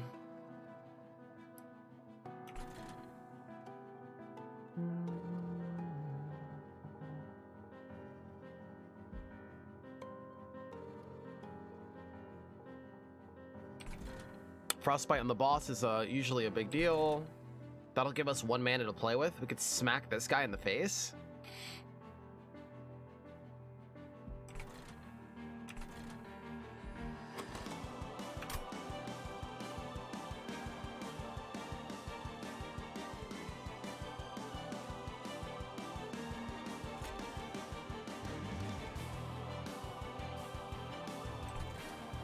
Morsel tank?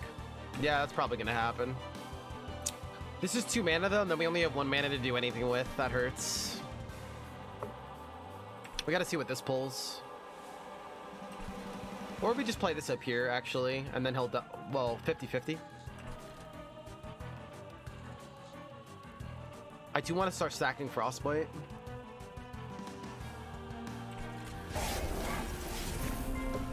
That'll work.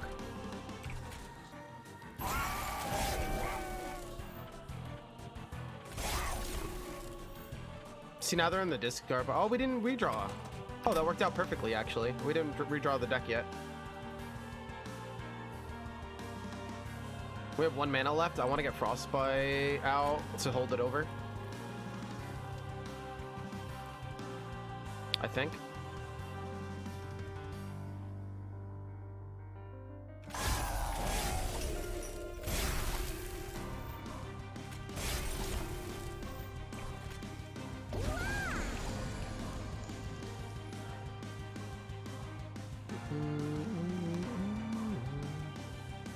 Do I want this card?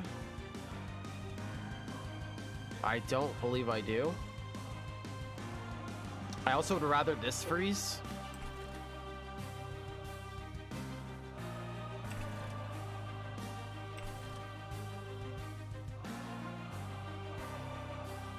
Pretty sure.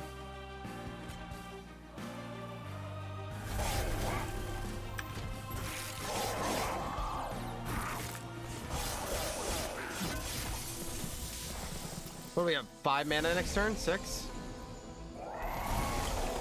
Nice, 6 mana. Let's go, dude. Nice. This didn't consume either. We're in a good place here. We're in a good place.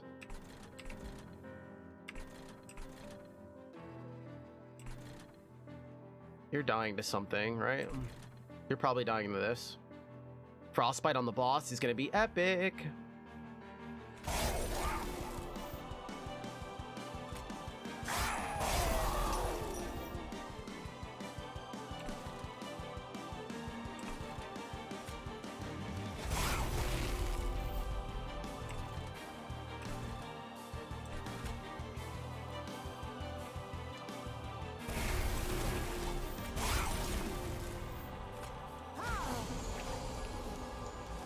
We have to use this at some point.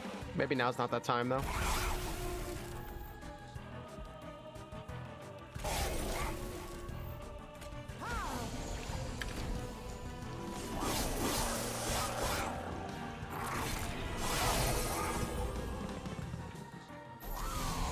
So far, so good. Ooh, mana.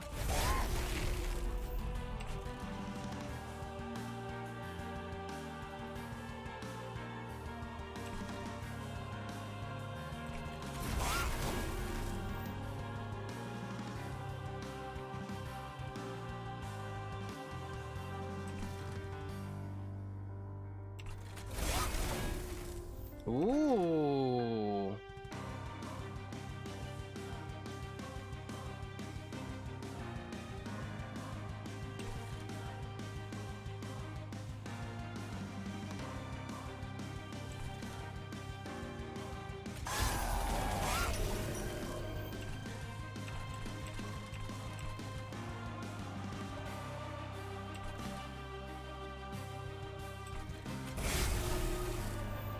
Thinking about just eating this guy now, making a play.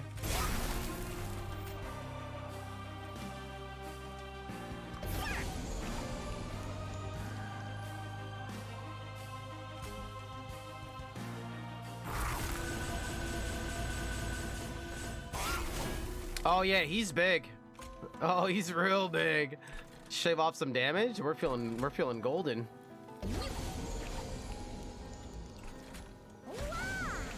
Oh, he's real big. This guy's almost hitting for 400 a turn. That's our safety net. Oh, yeah, nothing's getting past up there now. Yo, this guy is hitting so hard. Oh my god. Teddy's getting protected by him and just applying spell weakness, but she'll have damage soon. It's fine.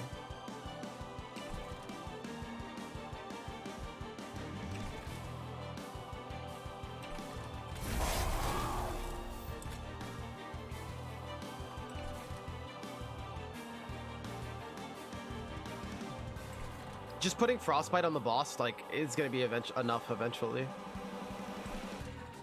We have so much mana here too. Let's go, dude. I just don't want this guy to tank so much damage. I think we just throw morsels in front of him.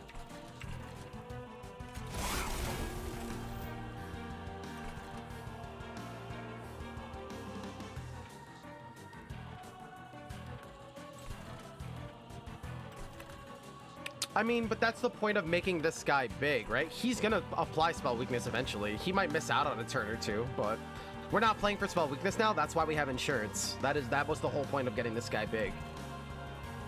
But no matter what, he's gonna end up putting spell weakness on the boss when the time comes.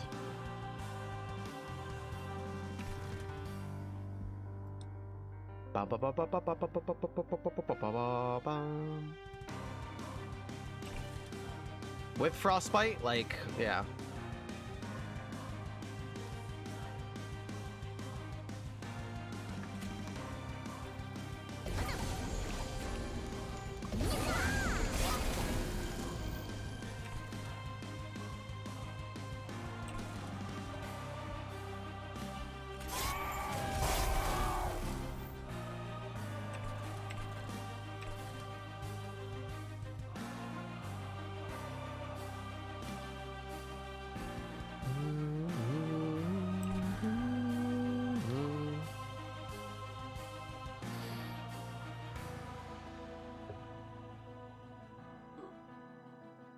We're fine, guys. We're fine.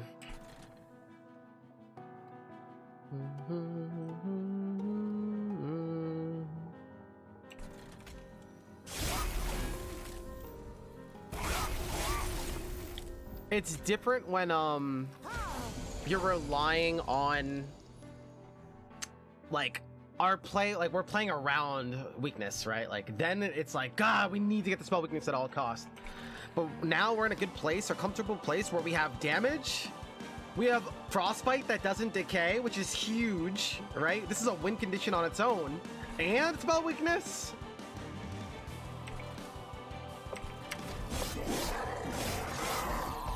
Yo, it's old man. Yo, old man Seth, what's up, brother? I had an awesome time hanging out with you, man. Yesterday, it was a lot of fun, man. Didn't notice the frostbite? Yeah, frostbite like not decaying, and it's already that high, guys. Like we have a lot of different wind conditions. It's not just one wind condition, thank God.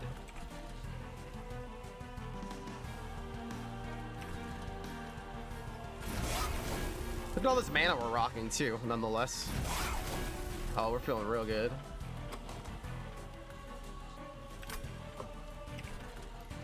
We gotta make sure that he stays safe.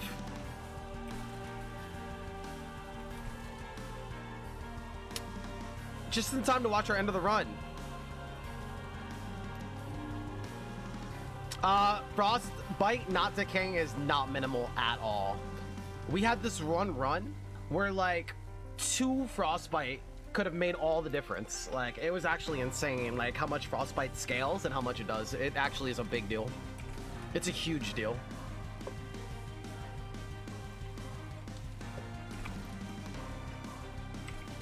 I didn't think so until that one run we had, and I was like, oh my God.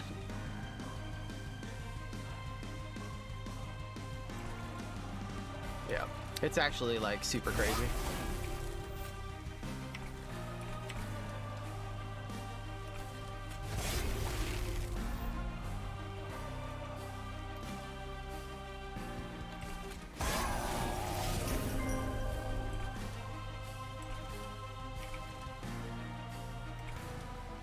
You just have to make sure that he stays healthy. We'll probably put stuff in front of him.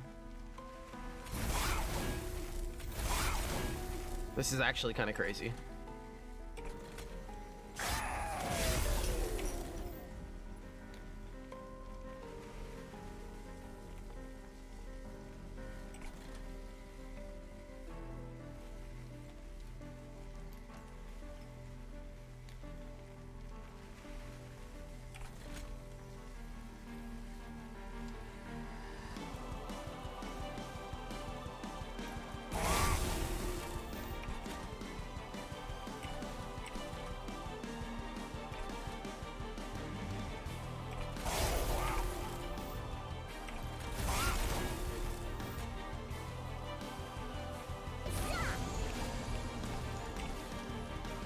Ba, ba, ba. Ooh, lifesteal. Okay, this is worth him taking 10 damage.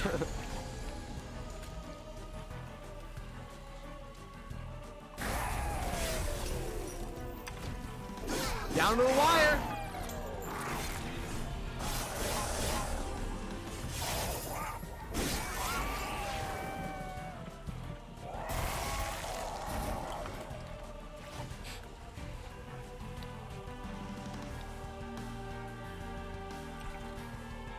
Down to the wire.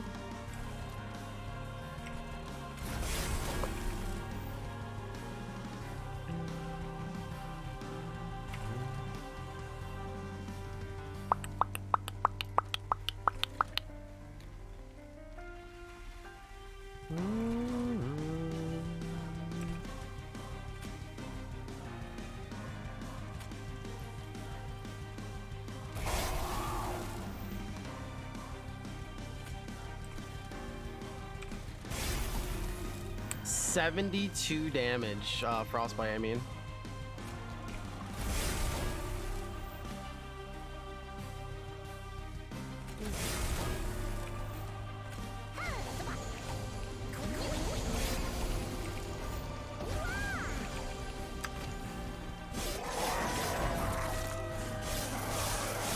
Let's find out.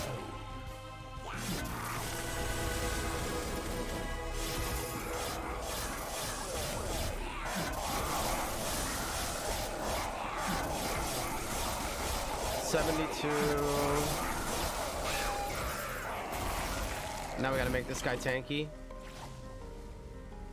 1,000. Let's see. 8 spell weakness, 9 times the damage. This brings him down to 2,600. This brings him down to 2,500.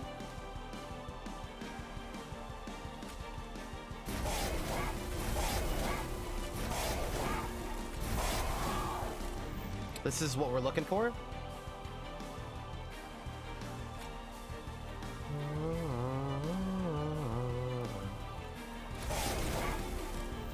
That's not the morsel I was looking for, though.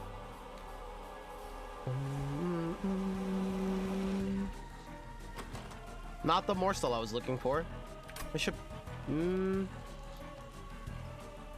So we play this first. Close. This is gonna be damage up.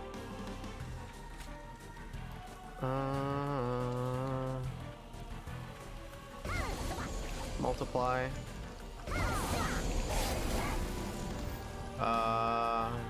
Damage up. Huh. Maybe fell short. Doesn't have enough HP, maybe? No lifesteal? Not without the lifesteal morsel, maybe? We die in 2 hits, 2 rounds. Ah, no! That run was so sick. GG's. Lifesteal? Yeah, we didn't get the lifesteal. We didn't get lifesteal or damage shields. We got the mana morsel. And then we didn't draw into any morsel cards. Damn, that deck was so cool.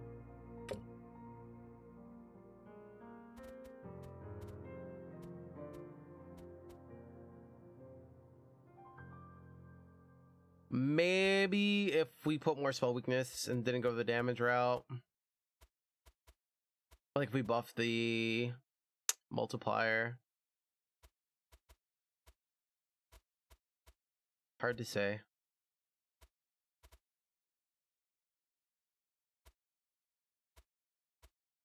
Damn, that was so close.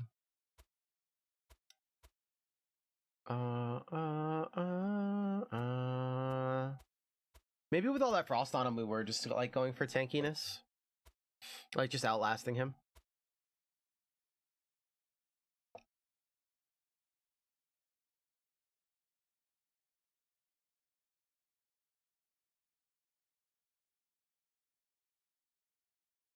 Yeah, some morsels. It was back and forth. It was hard to tell, honestly.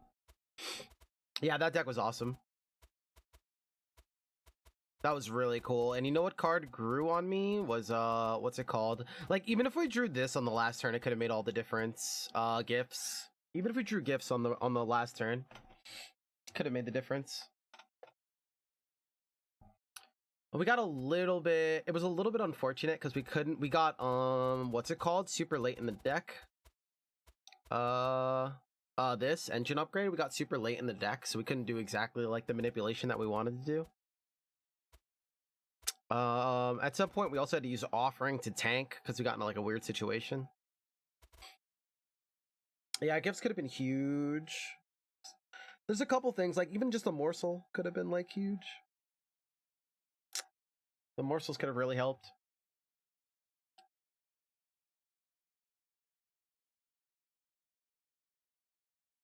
We should have also probably just used them to tank, actually. I don't know why we didn't use the morsels to tank. It could have bought us another 400 damage. Wait, is that where we screwed up? Was I supposed to tank with all of those? The boss had like 500 damage left, and we were doing like close to 400 damage a turn. Maybe we screwed up just not using the morsels to tank. Huh. I don't know why I didn't think about that. Yeah, multi-strike, but we had like 4 morsels in front of him. Buying an extra turn is all we needed. Like I said, he has 500 extra HP, but we do 400 damage a turn. So I think maybe that's where we screwed up. It could have been close. Damn it.